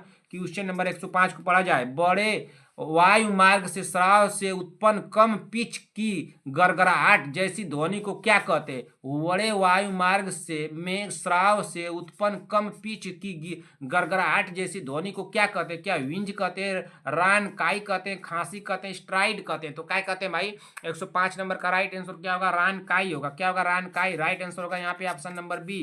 क्वेश्चन नंबर 106, असमान रूप से गहरी लेकिन नियमित श्वसन को क्या कहते हैं? असमान रूप से गहरी लेकिन कि नियमित श्वसन को क्या कहते हैं, क्या चेन स्टोक श्वसन कहते हैं, हाइपर वेंटिलेशन कहते हैं, कुसमाल श्वसन कहते हैं, साइंग कहते हैं। तो क्या कहते हैं भाई 106 नंबर क्वेश्चन का यहाँ पे राइट आंसर क्या होगा, तो कुसमाल श्वसन कहते हैं। ये भी क्वेश्चन चेंज है, ऑप्शन वही है, राइट आंसर होगा यहाँ पे option number C. Question number 107 hypoxemia का अर्थ है, हाइपोक्सीमिया का अर्थ क्या है, क्या ऊतकों में ऑक्सीजन की कमी, रक्त में ऑक्सीजन की कमी, म्यूकोसा का नीला पड़ना या इनमें से कोई नहीं। तो हाइपोक्सीमिया का अर्थ है, तो हाइपोक्सीमिया का अर्थ क्या है भाई, तो ये रक्त में ऑक्सीजन की कमी, राइट आंसर होगा यहाँ पे ऑप्शन नंबर बी। अगले क्वेश्चन पे चलिए, क्वेश्चन नंबर 108 को पढ़िए, क्या दिया है, बहुत तेज बुखार से कुछ घंटों में तापमान सामान्य हो जाता है, क्या कहलाता है, क्या क्राइसिस कहलाता है, लाइसिस कहलाता है, रीमेटेड का ज्वर कहलाता है, या कंटिन्यूअस ज्वर कहलाता है। तो क्या कहलाता है भाई 108 नंबर क्वेश्चन का राइट आंसर हो जाएगा क्राइसिस कहला जाता है। क्या कहलाता है, क्राइसिस, राइट आंसर होगा ऑप्शन नंबर ए। 108 हो गया। 109 पे चलते हैं भाई, 109 नंबर क्या दिया है, चलिए देख लेते हैं 109 नंबर क्वेश्चन क्या दिया है। 109 नंबर को पढ़िए। 109 नंबर दिया है कि शारीरिक परीक्षण में उपयोग की जाने वाली तकनीकें कौन सी है।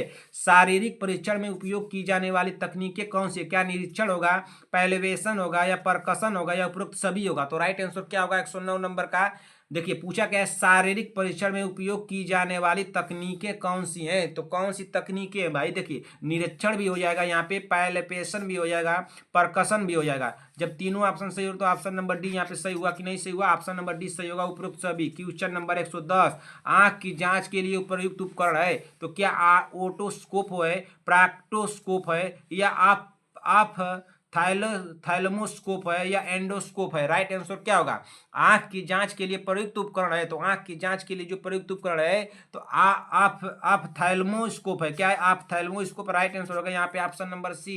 क्वेश्चन नंबर 111 दांत दर्द में अस्थायी राहत के लिए घरेलू उपचार है, तो क्या लौंग का तेल, चीनी, आइसक्रीम, या सॉफ्ट ड्रिंक होगा। तो क्या होगा, दांत दर्द में अस्थायी राहत के लिए घरेलू उपचार क्या है, तो घरेलू उपचार होगा तो लौंग का तेल होगा, राइट आंसर होगा ऑप्शन नंबर ए। कोई ये ना कर दे कि आइसक्रीम खा ले या सॉफ्ट ड्रिंक खा ले, जैसे संगीता पटेल जी को देख लीजिए, ये आइसक्रीम उस्क्रीम खूब खाती है ना। चलिए खाइए भाई, जब दांत आपका सड़ जाएगा ना तब आपको समझ में आएगा। क्वेश्चन नंबर 12 को पढ़िए। गर्दन में श्वास नली के बगल से महसूस की जाने वाली पल्स को क्या कहते हैं। गर्दन में श्वास नली के बगल से महसूस की जाने वाली पल्स को क्या कहते हैं, क्या ब्रेकियल कहते हैं, को कैरोटिड कहते हैं, न्यूकल कहते हैं, या पापलिटियल कहते हैं। तो क्या कहते हैं भाई, गर्दन में श्वास नली में बगल से महसूस की जाने वाली पल्स को क्या कहते हैं, तो क्या कहते हैं, कैरोटिड कहते हैं। क्या कहते हैं, कैरोटिड, राइट आंसर होगा यहाँ पे ऑप्शन नंबर बी। अगले क्वेश्चन चलिए 112 नंबर पढ़ लिए, 113 नंबर पे चलिए। 113 नंबर क्वेश्चन को पढ़िए, क्या दिया है, 113 नंबर क्वेश्चन हमारा दिया है बहन, डिहाइड्रेशन रोकने में सहायक उपायों में कौन शामिल नहीं है। डिहाइड्रेशन रोकने में सहायक उपायों में कौन शामिल नहीं है, तो कौन शामिल नहीं है, क्या ORS शामिल नहीं है, नींबू पानी नहीं शामिल है, सादा पानी या शराब। तो डिहाइड्रेशन रोकने में सहायक उपायों में कौन शामिल नहीं है, तो कौन शामिल नहीं है भाई, जल्दी से आप लोग कमेंट कीजिए। 13 नंबर क्वेश्चन का राइट आंसर क्या हो जाएगा, शराब शामिल नहीं है, राइट आंसर होगा। अरे डिहाइड्रेशन होगा तो ORS दिया जाएगा, नींबू पानी दिया जाएगा, सादा पानी दिया जाएगा, लेकिन शराब दिया जाएगा। डिहाइड्रेशन हो जाए तो शराब कौन देगा भाई, राइट आंसर होगा option number D. Question number 114 fern test का उपयोग किसका आकलन करने के लिए किया जाता है। फर्न टेस्ट का उपयोग किसका आकलन करने के लिए किया जाता है, क्या ओव्यूलेशन का, गर्भावस्था, ग्रीवा कैंसर का, या मासिक धर्म का। तो किसका आकलन करने के लिए किया जाता है भाई, जल्दी से आप लोग कमेंट कीजिए, जल्दी से बताइए। 13 नंबर क्वेश्चन का राइट आंसर क्या हो जाएगा, तो 13 नंबर नहीं 14 नंबर ना है, 14 नंबर का बता दीजिए। इसमें राइट आंसर होगा ऑप्शन नंबर ए, ओव्यूलेशन हो जाएगा। क्या हो जाएगा, ovulation. Question number 15, question number 15 को पढ़िए। सर्वाइकल म्यूकस का स्पिन बारकाइट न दिखाई देना किसका संकेत है, तो किसका संकेत है, मासिक धर्म का, गर्भावस्था का, रजनोवृत्ति का, या ओव्यूलेशन का। तो सर्वाइकल म्यूकस का स्पिन बाइकाइट ना दिखाई देने किसका संकेत हो सकता है। 15 नंबर का राइट आंसर क्या होगा यहाँ भाई, संगीता पटेल जी, प्रियंका साहनी जी, बताइए जल्दी से। सीमा देवी जी कुछ क्वेश्चन लग रहा है क्या फंसाएगा। क्वेश्चन इसका राइट आंसर होगा ऑप्शन नंबर डी लगाइए। क्या लगाएंगे? ऑप्शन नंबर हम लोग डी लगाएंगे। राइट आंसर होगा one option number D. Question number 16 पे चढ़िए। निम्न में से एक को छोड़कर सभी रजोनिवृत्ति के समय होने वाले एंडोक्राइन परिवर्तन है। बताइए जल्दी से, क्वेश्चन तो कराया हूं। सीरम एस्ट्राडियो स्तर में गिरावट, FSH स्तर में गिरावट, LH स्तर में वृद्धि या एड्रोजन स्तर में वृद्धि। राइट आंसर क्या होगा? निम्न में से एक को छोड़कर सभी रजोनिवृत्ति के समय होने वाले एंडोक्राइन परिवर्तन है। तो कौन होगा एंडोक्राइन परिवर्तन भाई? 16 नंबर का राइट आंसर यहाँ पे क्या हो जाएगा? तो 16 नंबर का होगा FSH स्तर में गिरावट होगा। राइट आंसर होगा यहाँ पे ऑप्शन नंबर बी। अगले क्वेश्चन पर चलिए। Question number 17। क्वेश्चन नंबर 17 को पढ़िए। क्या दिया भाई? क्वेश्चन नंबर 17 को पढ़िए। क्वेश्चन नंबर 17 हमारा दिया कि 36 दिन के चक्र वाली महिलाओं में ओव्यूलेशन कब होता है? क्या 14 से 18वें दिन होता है, 30 से 34वें दिन होता है, या 20 से 24वें दिन, या 8 से 12वें दिन? तो कब होता है भाई? बताइए कब होता है? 36 दिन के चक्र वाली महिलाओं में ओव्यूलेशन कब होता है? देखिए कहीं कहीं आप लोगों को क्या देगा, कहीं कहीं आप लोगों को ये बी वाला देगा ना, 30 से 34 दिन देगा, लेकिन लगा के आइएगा ऑप्शन नंबर बी। अरे ऑप्शन नंबर सी 20 से 24 दिन वाला लगा के आएगा। 20 से 24वें दिन वाला ना, 20 से 24वें दिन वाला लगाना, इसको ध्यान दीजिएगा। यहाँ पे राइट आंसर लगाइए ऑप्शन नंबर सी। अगले क्वेश्चन पर चलिए। अगला क्वेश्चन क्या दिया? Question number 18। क्वेश्चन नंबर 18 दिए, क्या दिया है? क्वेश्चन नंबर 18 पढ़िए। क्या दिया भाई? क्वेश्चन नंबर 18 हमारा दिया गर्भावस्था के दौरान सिप्सिस प्यूबिस से जाइफिस्टर्नम तक मध्य रेखा में पाई जाने वाली भूरी काली रंजित रेखा कहलाती है। तो क्या कहलाती है? स्टाई एल्बिकन्स कहलाती है, स्ट्राई ग्रेविडेरम कहलाती है, लीनिया नाइग्रा कहलाती है, या क्लोस्मा ग्रेविडेरम कहलाती है। तो क्या कहलाती है भाई? गर्भावस्था के दौरान सिम्प्सिस प्यूबिस से जाइफिस्टर्नम तक मध्य रेखा में पाई जाने वाली भूरी काली रंजित रेखा कहलाती है। तो क्या कहलाती है? 118 नंबर का राइट आंसर यहाँ पे हो जाएगा ऑप्शन नंबर सी होगा। क्या होगा? लीनिया नाइग्रा कहलाती है। क्या कहलाती है? Linea nigra. राइट आंसर होगा option number C. Question number 119। गर्भावस्था के दूसरे त्रैमास में निम्न में से कौन सी स्थिति सामान्य होती है? क्वेश्चन को कराया हूं, बताइए। गर्भावस्था के दूसरे त्रैमास में निम्न में से कौन सी स्थिति सामान्य होती है? क्या मैस्टाइटिस सामान्य होती है, मेटाबॉलिक एल्कोलोसिस होती है, या फिजियोलॉजिकल एनीमिया, या रेस्पिरेटरी एसिडोसिस? राइट आंसर क्या होगा 119 नंबर का? तो 119 नंबर का यहाँ पे राइट आंसर हो जाएगा option number C, physiological anaemia. Right answer होगा option number C. Question number 120। Chloasma सामान्यतः किस क्षेत्र में पाया जाता है? क्लोस्मा सामान्यतः किस क्षेत्र में पाया जाता है भाई? क्या स्तन, एरियोला, निप्पल में, या छाती, गर्दन, हाथ, पैर में, या पेट, स्तन, जांघें, या गला, माथा, नाक? राइट आंसर क्या होगा? क्लोसोमा सामान्यतः किस क्षेत्र में पाया जाता है? तो किस क्षेत्र में पाया जाता है? तो पाया जाता है गला, माथा और नाक पे। राइट आंसर होगा यहाँ पे ऑप्शन नंबर डी। अगले क्वेश्चन चलते हैं। 20 हो गया। अगले नंबर पे चलिए। Question number 21। Question number 121 sorry 121 पे चलिए। गर्भावस्था में न्यूरल ट्यूब डिफेक्ट से बचाव हेतु फोलिक एसिड शुरू करने का आदर्श समय है। तो क्या है भाई? गर्भधारण से 4 सप्ताह पहले, गर्भधारण के 4 सप्ताह बाद, गर्भधारण के 8 सप्ताह बाद, गर्भधारण के 20 सप्ताह बाद। राइट आंसर क्या होगा? सभी बहनें कमेंट करें। गर्भावस्था में न्यूरल ट्यूब डिफेक्ट से बचाव हेतु फोलिक एसिड शुरू करने का आदर्श समय है। तो 121 नंबर का राइट आंसर क्या होगा भाई? तो गर्भावस्था के 4 सप्ताह पहले होगा। जी बिल्कुल होगा। राइट आंसर होगा यहाँ पे option number A. Question number 122। गर्भावस्था के प्रथम त्रैमास में कौन सी दवा दी जानी चाहिए? तो कौन सी दवा दी जानी चाहिए? कि आयरन, फोलिक एसिड, उपरोक्त दोनों, इनमें से कोई नहीं? तो गर्भावस्था के प्रथम त्रैमास में कौन सी दवा दी जानी चाहिए? तो कौन सी दवा दी जानी चाहिए भाई? 122 नंबर का राइट आंसर हो जाएगा यहाँ पे ऑप्शन नंबर क्या होगा? फोलिक एसिड होगा। क्या होगा? Folic acid. राइट आंसर होगा option number B. Question number 123। Question number 123 को पढ़िए।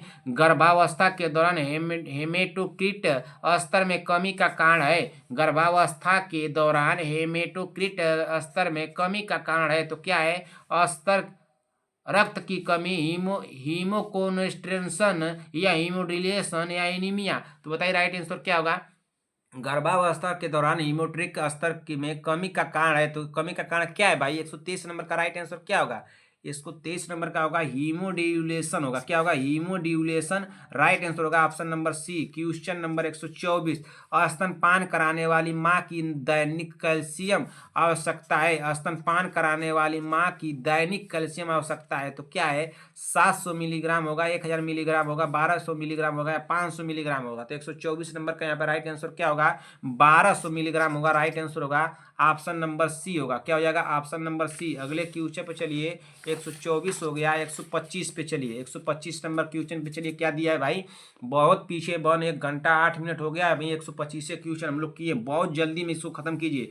सभी गर्भवती महिलाओं को पूरक आयरन व विटामिन कब शुरू करना चाहिए? सभी गर्भवती महिलाओं को पूरक आयरन व विटामिन कब शुरू करना चाहिए? क्या 12 सप्ताह के बाद, 16 सप्ताह के बाद, 20 सप्ताह के बाद या 24 सप्ताह के बाद? तो सभी गर्भवती महिलाओं को पूरक आयरन व विटामिन कब शुरू करना चाहिए भाई? तो 125 नंबर का राइट आंसर यहाँ पे क्या हो जाएगा? 12 सप्ताह के बाद शुरू करना चाहिए। राइट आंसर होगा one option number A. Question number 126, term शिशु के जन्म के प्रथम दिन कितने फ्लूइड की आवश्यकता होती है? तो कितने फ्लूइड की आवश्यकता होती है? क्या 60 से 70 मिलीग्राम प्रति लीटर, 70 से 80 ग्राम प्रति लीटर, 100 से 120 ग्राम प्रति लीटर या 150 ग्राम प्रति लीटर? राइट आंसर क्या होगा? टर्म शिशु के को जन्म के प्रथम दिन कितने फील्ड की आवश्यकता होती है? तो कितने फील्ड की आवश्यकता होती है भाई?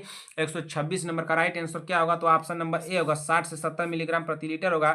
ऑप्शन नंबर ए होगा। क्वेश्चन नंबर 127, फैलोपियन ट्यूब का मुख्य कार्य है? क्या एस्ट्रोजन व प्रोजेस्टेरोन का स्राव, भ्रूण के लिए मार्ग निषेचन का होना या भ्रूण का विकास? राइट आंसर क्या होगा? संगीता पटेल जी, प्रियंका साहनी जी, बी बाजी, सीमा देवी जी। संगीता पटेल जी, अगर गलत हुआ क्वेश्चन कितना है? 127 नंबर।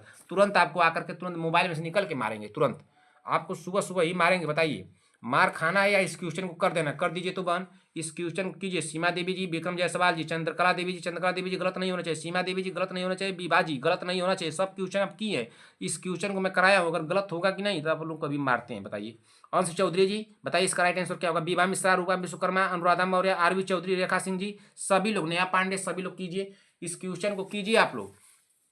बताइए जल्दी से इसका राइट आंसर क्या होगा? बहुत समय आप लोग ले ली भाई, 127 नंबर का इतना देरी में आप लोग कमेंट करेंगी? कमेंट कीजिए जल्दी से। इसका राइट आंसर क्या होगा भाई? 127 नंबर का निषेचन का होना होगा बहन। क्या हो जाएगा? निषेचन का होना। राइट आंसर होगा option number C. Question number 128, शिशु में शरीर के जल की मात्रा होती है? शिशु में शरीर के जल की मात्रा होती है क्या? 750 मिलीग्राम प्रति लीटर, 550 ग्राम प्रति लीटर या 250 ग्राम मिली किलोग्राम प्रति लीटर या फीडस पर निर्भर? राइट आंसर, फीडिंग पर निर्भर। राइट आंसर क्या होगा? शिशु में शरीर के जल की मात्रा होती है। तो 128 नंबर का यहाँ पे राइट आंसर क्या होगा? तो 750 मिलीग्राम प्रति लीटर होगा। राइट आंसर होगा ऑप्शन नंबर यहाँ पे 750 मिलीग्राम प्रति लीटर होगा। ऑप्शन नंबर यहाँ पे ये होगा ना, 700 ग्राम। देखिए यहाँ पे दिया, मुझे याद है कि 750 ग्राम मिली लीटर होगा ना। देखिए, शिशु में शरीर के जल की मात्रा होती है, तो ये होती है बहन, कितना होता है? 750 मिलीग्राम होती है ना। इसमें मैं लिख दे रहा हूँ, ये मत कीजिएगा तुरंत कमेंट कर दे। तुरंत आप लोग कमेंट कर रही हैं भाई, मिलीग्राम, इसको तुरंत आप लोग देख लीजिए, ये नहीं कि तुरंत ही जाकर कमेंट कर दें। 128 का हो गया। ऑप्शन नंबर यहाँ पे ए लगाइएगा। क्या लगाना है? ऑप्शन नंबर ए, ठीक ना। अगले क्वेश्चन चलिए, 128 का, 128 के बाद 129 पे चलिए। 129 क्या दिया है? आंख के लेंस का आकार बदलने में सहायक मांसपेशियां हैं। तो आंख का लेंस बदलने में सहायक मांसपेशियां कौन सी हैं? क्या राउंड लिंगामेंट है, ब्रॉड लिंगामेंट है या सस्पेंसरी लिंगामेंट है या इनमें से कोई नहीं? देखिए, इस क्वेश्चन को भाई डाउट करेगा संगीता पटेल जी, सभी लोग ध्यान दें। संगीता पटेल जी, अनुराधा मौर्य, सीमा देवी जी, बीबा जी, सभी लोग ध्यान दीजिए, प्रियंका साहनी जी।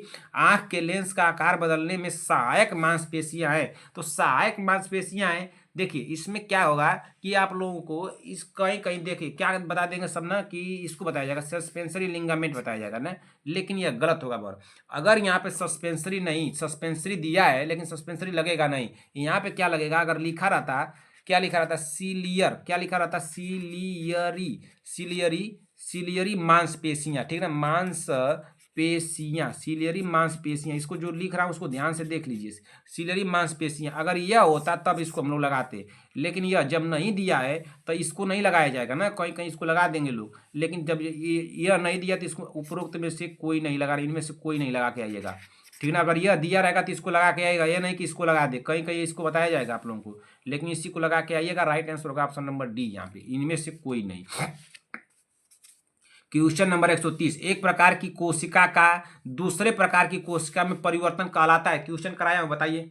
एक प्रकार की कोशिका का दूसरे प्रकार की कोशिका में परिवर्तन कहलाता है क्या? हाइपरप्लेसिया या मेटाप्लेसिया या डिस्प्लेसिया या इंजेयोगेनेसिस। राइट आंसर क्या होगा? एक प्रकार की कोशिका का दूसरे प्रकार की कोशिका में परिवर्तन कहलाता है। तो 130 नंबर का राइट आंसर क्या होगा? क्या मेटाप्लेसिया कहलाएगा? बिल्कुल कहलाएगा। राइट आंसर होगा ऑप्शन नंबर बी। अगले क्वेश्चन पर चलिए, क्वेश्चन नंबर 131, प्रतिरक्षण के प्रारंभिक अग्रदूत कौन थे? इम्यूनाइजेशन कौन थे भाई? क्या चीनी, यूनानी, मिस्र या मेसोपोटामियन कौन थे? प्रतिरक्षण के प्रारंभिक अग्रदूत कौन थे? तो प्रतिरक्षण के प्रारंभिक अग्रदूत जो थे वो कौन थे? 131 नंबर का राइट आंसर क्या होगा? तो ये तो चीनी थे ना। कौन थे? चीनी। राइट आंसर होगा option number A. Question number 132, choanal atresia क्या है? चोएनल एट्रेसिया क्या है? क्या और फेरेक्सिस का जन्मजात अवरोध है या मध्य कान का जन्मजात अवरोध है, मूत्रमार्ग का जन्मजात अवरोध है, नासोफायरेक्सिक का जन्मजात अवरोध? राइट आंसर क्या होगा? चोएनल एट्रेसिया क्या है? तो चोएनल एट्रेसिया क्या है भाई? 32 नंबर 132 नंबर का राइट आंसर क्या होगा? तो इसमें हो जाएगा नासोफायरिक्स का जन्मजात विरोध होगा। नासोफायरिक्स का जन्मजात विरोध होगा। राइट आंसर होगा ऑप्शन नंबर डी। 132 नंबर हो गया। अगले नंबर पर चलते हैं। 132 के बाद 135 अरे 133 नंबर क्वेश्चन पर सॉरी भाई 133 पे चलेंगे। पढ़िए, बहुत पीछे बन, 1 घंटा 14 मिनट हो गया। 133 क्वेश्चन हम लोग किए हैं कि 3 किलोग्राम ना जन्म वजन वाले शिशु की लंबाई लगभग कितनी होती है? 3 किलोग्राम जन्म वाले शिशु की लंबाई लगभग कितनी होती है? क्या 70 सेंटीमीटर, 75 सेंटीमीटर, 85 सेंटीमीटर या इनमें से कोई नहीं? तो 3 किलोग्राम जन्म वाले शिशु की लंबाई लगभग कितनी होती है? तो कितनी होती है भाई? 133 नंबर का राइट आंसर यहाँ पे क्या हो जाएगा? क्या होगा बताइए? कितनी होती है? इनमें से कोई नहीं होगा, कोई नहीं इसमें होती है। कितनी होती है आप लोग कमेंट करके बताइए। क्वेश्चन नंबर 134, मुख्य गुहा में पाए टिओरल कैवी जाने वाले सबसे सामान्य सजीवी सूक्ष्मजीव है तो कौन है भाई? हेलिकोबैक्टर पाइलोरी है, इकोलाई है या लैक्टोबैसिलस एसिडोफिलस है या उपरोक्त सभी? मुख्य गुहा में पाए जाने वाले सबसे सामान्य सजीवी सूक्ष्मजीव है तो सबसे सामान्य सजीवी सूक्ष्म कौन सा है? तो 134 नंबर का हो जाएगा लैक्टोबैसिलस एसिडोफिलस होगा। राइट आंसर होगा ऑप्शन नंबर सी ना। क्या हो जाएगा? Option number C. अगले क्वेश्चन पर चलिए। क्वेश्चन नंबर 135, पीडियाट्रिक वार्ड का उपयुक्त तापमान होता है? पीडियाट्रिक वार्ड का तापमान उपयुक्त तापमान होता है क्या? 20 degree Celsius, 28 degree Celsius, 36 degree Celsius, 40 degree Celsius? तो कितना होता है भाई? 35 नंबर का राइट आंसर हो जाएगा 28 डिग्री सेल्सियस। राइट आंसर होगा option number B. Question number 136, paediatric ward के लिए सबसे अच्छा आकार कौन सा है? पीडियाट्रिक अवार्ड के लिए सबसे अच्छा आकार कौन सा है? क्या आयताकार है, वर्गाकार है, गोलाकार है या कोई भी आकार? तो इसमें राइट आंसर क्या होगा? पीडियाट्रिक अवार्ड के लिए सबसे अच्छा आकार कौन सा है? तो 136 नंबर का राइट आंसर क्या हो जाएगा बॉन? तो 136 नंबर का राइट आंसर हो जाएगा आयताकार होगा। क्या होगा? आयताकार। राइट आंसर होगा ऑप्शन नंबर ए। अगले क्वेश्चन चलिए, 136 हो गया। 137 नंबर पे चलिए। 137 नंबर क्या दिया है? निम्नलिखित सभी रक्त में पाए जाने वाले प्लाज्मा प्रोटीन के हैं सिवाय, निम्नलिखित सभी रक्त में पाए जाने वाले प्लाज्मा प्रोटीन है सिवाय? क्या एल्ब्यूमिन है या ग्लोब्यूलिन है या मायोसिन है या फाइब्रिनोजेन है? राइट आंसर क्या होगा? निम्नलिखित सभी रक्त में पाए जाने वाले प्लाज्मा प्रोटीन है सिवाय। 137 नंबर का राइट आंसर क्या होगा? मायोसिन है। क्या है? मायोसिन। सिवाय पूछा है बन, इसको ध्यान दीजिएगा, सिवाय तो मायोसिन होगा यहाँ पे। राइट आंसर होगा option number C. Question number 138, सामान्य रक्त कोलेस्ट्रॉल स्तर क्या है?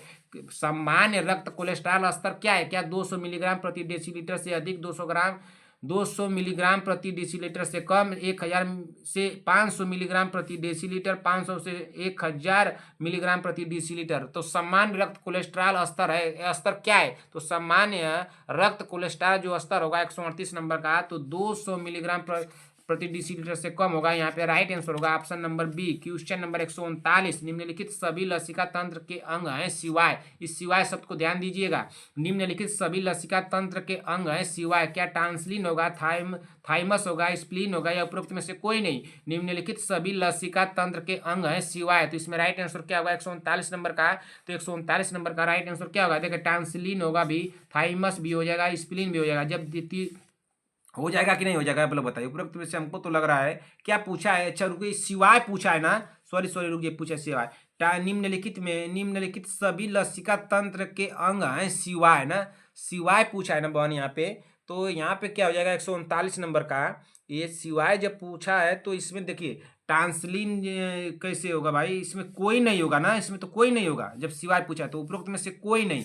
राइट आंसर यहाँ पे लगाइए ऑप्शन नंबर डी कि कोई नहीं होगा, सबको गलत काटिए ना, कोई नहीं हो जाएगा, ठीक है ना। सिवाय को हम नहीं ध्यान दिए बहन, ठीक है ना। आप कमेंट मत कर दीजिएगा तुरंत कि सर कैसे ध्यान नहीं दे रहे थे ना, तो थोड़ा हमारा चश्मे का जो पावर है बहन थोड़ा कम हो गया है ना, इसीलिए हम ध्यान नहीं दे पा रहे हैं, ठीक। हाँ, तो चश्मे का पावर बढ़ाने के लिए भाई, आँख की रोशनी बढ़ाने के लिए क्या खाना चाहिए, गाजर खाना चाहिए, विटामिन ए की कमी हो जाएगी तो एक गाजर खाना चाहिए। तो गाजर खाने से बेहतर है, तो मैं सोच रहा हूँ कि आप लोग मुझे गाजर गाजर का हलवा खिला दीजिए। सभी बहनें खिलाएंगी भाई, एग्जाम क्रैक करने के बाद आप लोगों को क्या करना है, मुझे गाजर का हलवा खिलाना है। देखते हैं कौन बहन खिलाती है। एग्जाम तो क्रैक करवाऊंगा बहन, इतना क्वेश्चन मैं आप लोगों को दूंगा, बस 5-6 दिन मेरे साथ लगे रहिए। जहां भी आप लोग पढ़ेंगे, जहां भी आप लोग पढ़िए, जहां भी आप लोग को पढ़ना है, सब जगहों से ज्यादा क्वेश्चन मैं दूंगा आप लोगों को 7 दिनों में। 7 दिनों के अंदर मैं सबसे ज्यादा क्वेश्चन मैं आप लोगों को दूंगा। इतना मेरे ऊपर विश्वास करके चलिए, मैं कह रहा हूं तो दूंगा तो दूंगा, इसको ध्यान दीजिएगा। 100 और कम समय में देने की कोशिश करूंगा, इसको भी ध्यान दीजिएगा। कम समय में 7 दिनों में आप लोग कहीं भी पढ़िएगा, 7 दिनों में सबसे ज्यादा मिला लीजिएगा मेरी क्लास को। कौन सी क्लास चलिए, 205 नंबर की क्लास चलिए, 205 नंबर की क्लास चलिए। हर हमेशा आप लोग चेक करते रहिए, 2 घंटे पे, 3 घंटे पे, 1 घंटे पे आप लोग चेक करते रहिए। आप लोग क्लास 7 दिन जाते जाते देखिए कितना क्वेश्चन मैं दे रहा हूँ। आप क्वेश्चन भी मिलाते रहिएगा, कितना क्वेश्चन दे रहा हूं, कैसा क्वेश्चन दे रहा हूं ना। मानव शरीर की कोशिकाओं में पानी की प्रतिशत मात्रा होती है तो 25%, 50%, 70% या 80%। मानव शरीर में कोशिकाओं में पानी की प्रतिशत मात्रा होती है तो कितनी होती है भाई, 140 नंबर का यहाँ पे राइट आंसर क्या होगा, तो ये होती है 70%। राइट आंसर होगा ऑप्शन नंबर क्या हो जाएगा, ऑप्शन नंबर सी हो जाएगा भाई। क्या हो जाएगा, ऑप्शन नंबर सी होगा, 70% होती है। अगले क्वेश्चन पर चलिए, क्वेश्चन नंबर 140 हो गया। बहुत पीछे हैं, बहुत पीछे हैं, बहुत पीछे हैं, हम लोगों को बहुत आगे जाना है बहन। 141 नंबर पे चलिए, बहुत जल्दी से खत्म कीजिए इस क्वेश्चन को। लग रहा है कि नहीं खत्म कर पाएंगे क्या भाई हम लोग। लिम्फ नोड्स का कार्य किसे पकड़ना होता है। लिम्फ नोड्स का कार्य किसे पकड़ना होता है, क्या एंटीजन को, मैक्रोफेज को, या हार्मोन को, या लाल रक्त कोशिका को। लिम्फ नोड्स का कार्य किसे पकड़ना होता है, तो किसे पकड़ना होता है भाई। 141 नंबर क्वेश्चन का राइट आंसर क्या हो जाएगा, तो 141 नंबर क्वेश्चन का राइट आंसर हो जाएगा यहाँ पे ऑप्शन नंबर क्या होगा, एंटीजन हो जाएगा। क्या हो जाएगा, एंटीजन। राइट आंसर होगा यहाँ पे option number A. Question number 142, निम्न में से कौन सा संशोधित अमीनो अम्ल हार्मोन है। निम्न में से कौन सा संशोधित अमीनो अम्ल हार्मोन है, क्या एपिनेफ्रिन है, या प्रोजेस्टेरोन है, या प्रोस्टाग्लैंडिन है, या एस्ट्रोजन है। राइट आंसर क्या होगा, निम्न में से कौन सा संशोधित अमीनो अम्ल हार्मोन है। तो संशोधित अमीनो अम्ल हार्मोन कौन सा होगा, तो इसमें तो हमको लग रहा है कि 142 नंबर का एपिनेफ्रिन होगा ना। क्या होगा, एपिनेफ्रिन। राइट आंसर होगा यहाँ पे option number A. Question number 143, question number 143 पे चलिए, क्या दिया है भाई, 143 पे चलिए। बिलिरुबिन का निर्माण किससे होता है, तो किससे, हीम से, ग्लोबिन से, या ट्रांसफेरिन से, या गैस्ट्रोफेरिटिन से। तो किससे होता है, बिलिरुबिन का निर्माण किससे होता है, तो बिलिरुबिन का निर्माण किससे होता है, तो होता है हीम से। किससे होता है, हीम से। राइट आंसर होगा option number A. Question number 144, polyvalent vaccine में क्या शामिल होता है। पॉलीविलेंट वैक्सीन में क्या शामिल होता है, तो क्या शामिल होता है, एक ही प्रजाति के अवधि स्ट्रेन, या एकल जीव, या विभिन्न प्रजातियां के अधिक स्ट्रेन, या एक ही प्रजाति। पॉलीविलेंट वैक्सीन में क्या शामिल होता है, तो पॉलीविलेंट वैक्सीन में क्या शामिल होता है भाई, 144 नंबर का यहाँ पे राइट आंसर क्या हो जाएगा, तो एक ही प्रजाति के अधिक स्ट्रेजन शामिल होते हैं। क्या होते हैं, एक ही प्रजाति के अधिक स्ट्रेन शामिल होते हैं। राइट आंसर होगा ऑप्शन नंबर यहाँ पे ए। अगले क्वेश्चन चलिए, 144 के बाद 145 नंबर क्वेश्चन पे चलिए। 145 नंबर को पढ़िए बहन, क्या दिया, टीकाकरण सबसे पहले किसने किया। टीकाकरण सबसे पहले किसने किया, क्या जॉन साल्क ने, एडवर्ड जेनर ने, या लुई पास्चर ने, या अलेक्जेंडर फ्लेमिंग ने। तो किसने किया था भाई, जल्दी से बताइए। संगीता पटेल जी, प्रियंका सहानी जी, बीबा जी, शांति वाजपेयी जी, सीमा देवी। शांति वाजपेयी जी क्लास में एब्सेंट हो रही है बहन, अब ऐसा क्यों कर रही हैं शांति वाजपेयी जी, ऐसा मत कीजिए बहन। मैं क्वेश्चन दे रहा हूँ बहन, आपको लग रहा है विश्वास नहीं है मेरे ऊपर क्या आप लोगों को। चंद्रकला देवी जी, अर्चना प्रजापति, बीबा जी, पुष्पाचार्य, रंजना राजभर, नेहा तिवारी, नीतू कुमारी, अयोध्या पंडित, कनिका चौहान, साक्षी यादव, अंश चौधरी जी, नेहा पांडे, बीबा मिश्रा, अनुराधा मौर्य, रेखा सिंह जी, आरवी चौधरी जी, अर्चना साहू जी, रूपा विश्वकर्मा, नीरज देवी, श्रेया चौधरी, सूर्यांश मिश्रा, राहुल कुमार माठो, शुभम जी, शुभम नाथ, सहीना परवीन, पूनम जी, प्रियंका जी, आरती देवी, मनोज कुमार, अनामिका सिंह जी, रश्मि सोम जी, रूपा विश्वकर्मा, प्रीति कुमारी, सभी बहने भाई बताइए आप लोग विश्वास नहीं कर रही हैं क्या मेरे ऊपर? आप लोग तो विश्वास कर लेना चाहिए बहन, लेकिन अब क्या बताएं, आप लोग नहीं कर रहे हैं तो जाने दीजिए। टीकाकरण सबसे पहले किसने किया था? तो किसने किया था भाई, जल्दी से बताइए। तो संगीता पटेल जी बहन, इसका किया था एडवर्ड जेनर ने किया था। किसने किया था? एडवर्ड जेनर ने। राइट आंसर होगा option number B. Question number 146, toxoid का उदाहरण है क्या? रेबीज वैक्सीन है, डिप्थीरिया वैक्सीन है, पर्टूसिस वैक्सीन है या खसरा वैक्सीन है? टॉक्साइड का उदाहरण है, तो टॉक्साइड का उदाहरण क्या है? तो डिप्थीरिया वैक्सीन होगा। राइट आंसर होगा यहाँ पे option number B. Question number 147, HIV रोग की प्रगति का सबसे अच्छा संकेतक है। एचआईवी रोग की प्रगति का सबसे अच्छा संकेतक है तो क्या होगा? CD4 टी सेल्स काउंट होगा, CD8 टी सेल काउंट होगा, HIV RNA होगा या एल्सा होगा? राइट आंसर क्या होगा इसमें? राइट आंसर क्या होगा 147 नंबर का? तो CD4 टी सेल काउंट होगा। क्या होगा? CD4 टी सेल काउंट हो जाएगा ना। हमको तो लग रहा है कि ऑप्शन नंबर यहाँ पे ए लगाइए। क्या लगाना है? ऑप्शन नंबर ए। अगले क्वेश्चन में चलिए 148 नंबर पर, लाइव वैक्सीन का उदाहरण है क्या? BCG होगा, खसरा होगा, कालरा होगा या ए और बी दोनों होगा? बताइए जल्दी से। लाइव वैक्सीन का उदाहरण पूछ रहा है। लाइव वैक्सीन का उदाहरण क्या होगा यहाँ पे? यहाँ पे लाइव वैक्सीन का उदाहरण क्या हो सकता है? देखिए बहुत सोच समझ के लगाइएगा। BCG बस मत लगा दीजिएगा, नहीं BCG होगा इसमें। देखिए बहन BCG भी लगा दीजिए, खसरा को भी लगाइए, राइट आंसर लगाइए ऑप्शन नंबर डी को लगा के आइए। ठीक ना, इसको भी लगाइए यहाँ पे। ठीक, अगले क्वेश्चन को देखिए, क्वेश्चन को ऑप्शन को देखिए, उसके बाद काम कीजिएगा तुरंत ना। ये मत सोचिएगा कि मैं आप लोगों को गलत बता दिया। क्वेश्चन नंबर 149, उसे जो आप लोगों को डाउट लगेगा कमेंट कीजिएगा। 149, HIV पोस्ट एक्सपोजर प्रोफिलैक्सिस कब तक शुरू करनी चाहिए? HIV पोस्ट एक्सपोजर प्रोफिलैक्सिस कब शुरू करनी चाहिए? क्या 1 से 2 घंटे या 14 घंटे या 18 घंटे या 72 घंटे? कब शुरू करनी चाहिए भाई? 49 नंबर का राइट आंसर क्या होगा? तो 72 घंटे। राइट आंसर होगा ऑप्शन नंबर डी। अगले क्वेश्चन चलिए 150, फैलोपियन ट्यूब का सबसे लंबा हिस्सा कौन सा है? फैलोपियन ट्यूब का सबसे लंबा हिस्सा कौन सा है? क्या इंटरस्टिशियल भाग या इस्थमस है या इंफ्यूडिबुलर भाग है या इंप्यूलरी भाग? तो राइट आंसर क्या हो जाएगा भाई 150 नंबर का?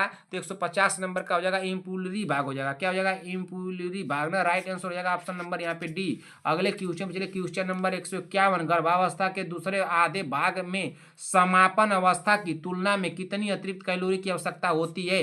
गर्भावस्था के दूसरे आधे भाग में सामान्य अवस्था की तुलना में कितनी अतिरिक्त कैलोरी की आवश्यकता होती है?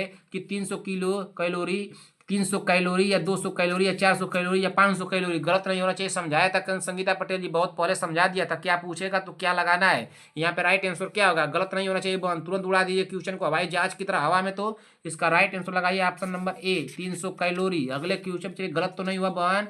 भारतीय मानक के अनुसार शिशु का औसत जन्म वजन होता है। भारतीय मानक के अनुसार शिशु का औसत जन्म होता है तो कितना होता है भाई? जन्म वजन कितना होता है? क्या 200 किलोग्राम, 105 किलोग्राम, 3 किलोग्राम या 2 किलोग्राम? कितना होता है? जल्दी से आप लोग कमेंट कीजिए। भारतीय मानक के अनुसार शिशु का औसत जन्म वजन तो होता है, तो कितना होता है? 152 नंबर का यहाँ पे राइट आंसर क्या होगा?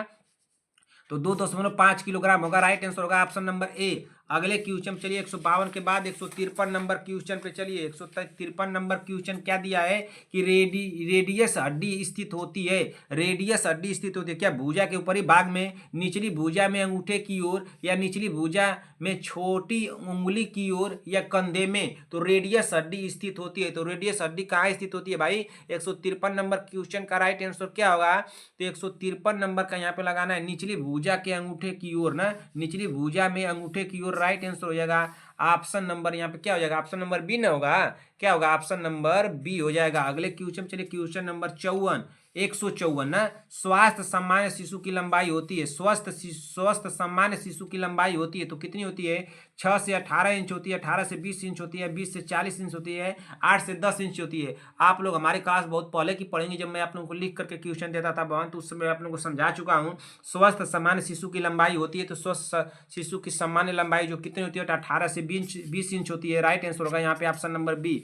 क्या होगा? ऑप्शन नंबर बी होगा ना, 18 से 20 इंच। 155 नंबर पे चलिए, अच्छी तरह संग्रहित पोलियो वैक्सीन में VVM के केंद्र वर्ग का रंग होता है तो क्या सफेद होता है, नीला होता है, गुलाबी, काला?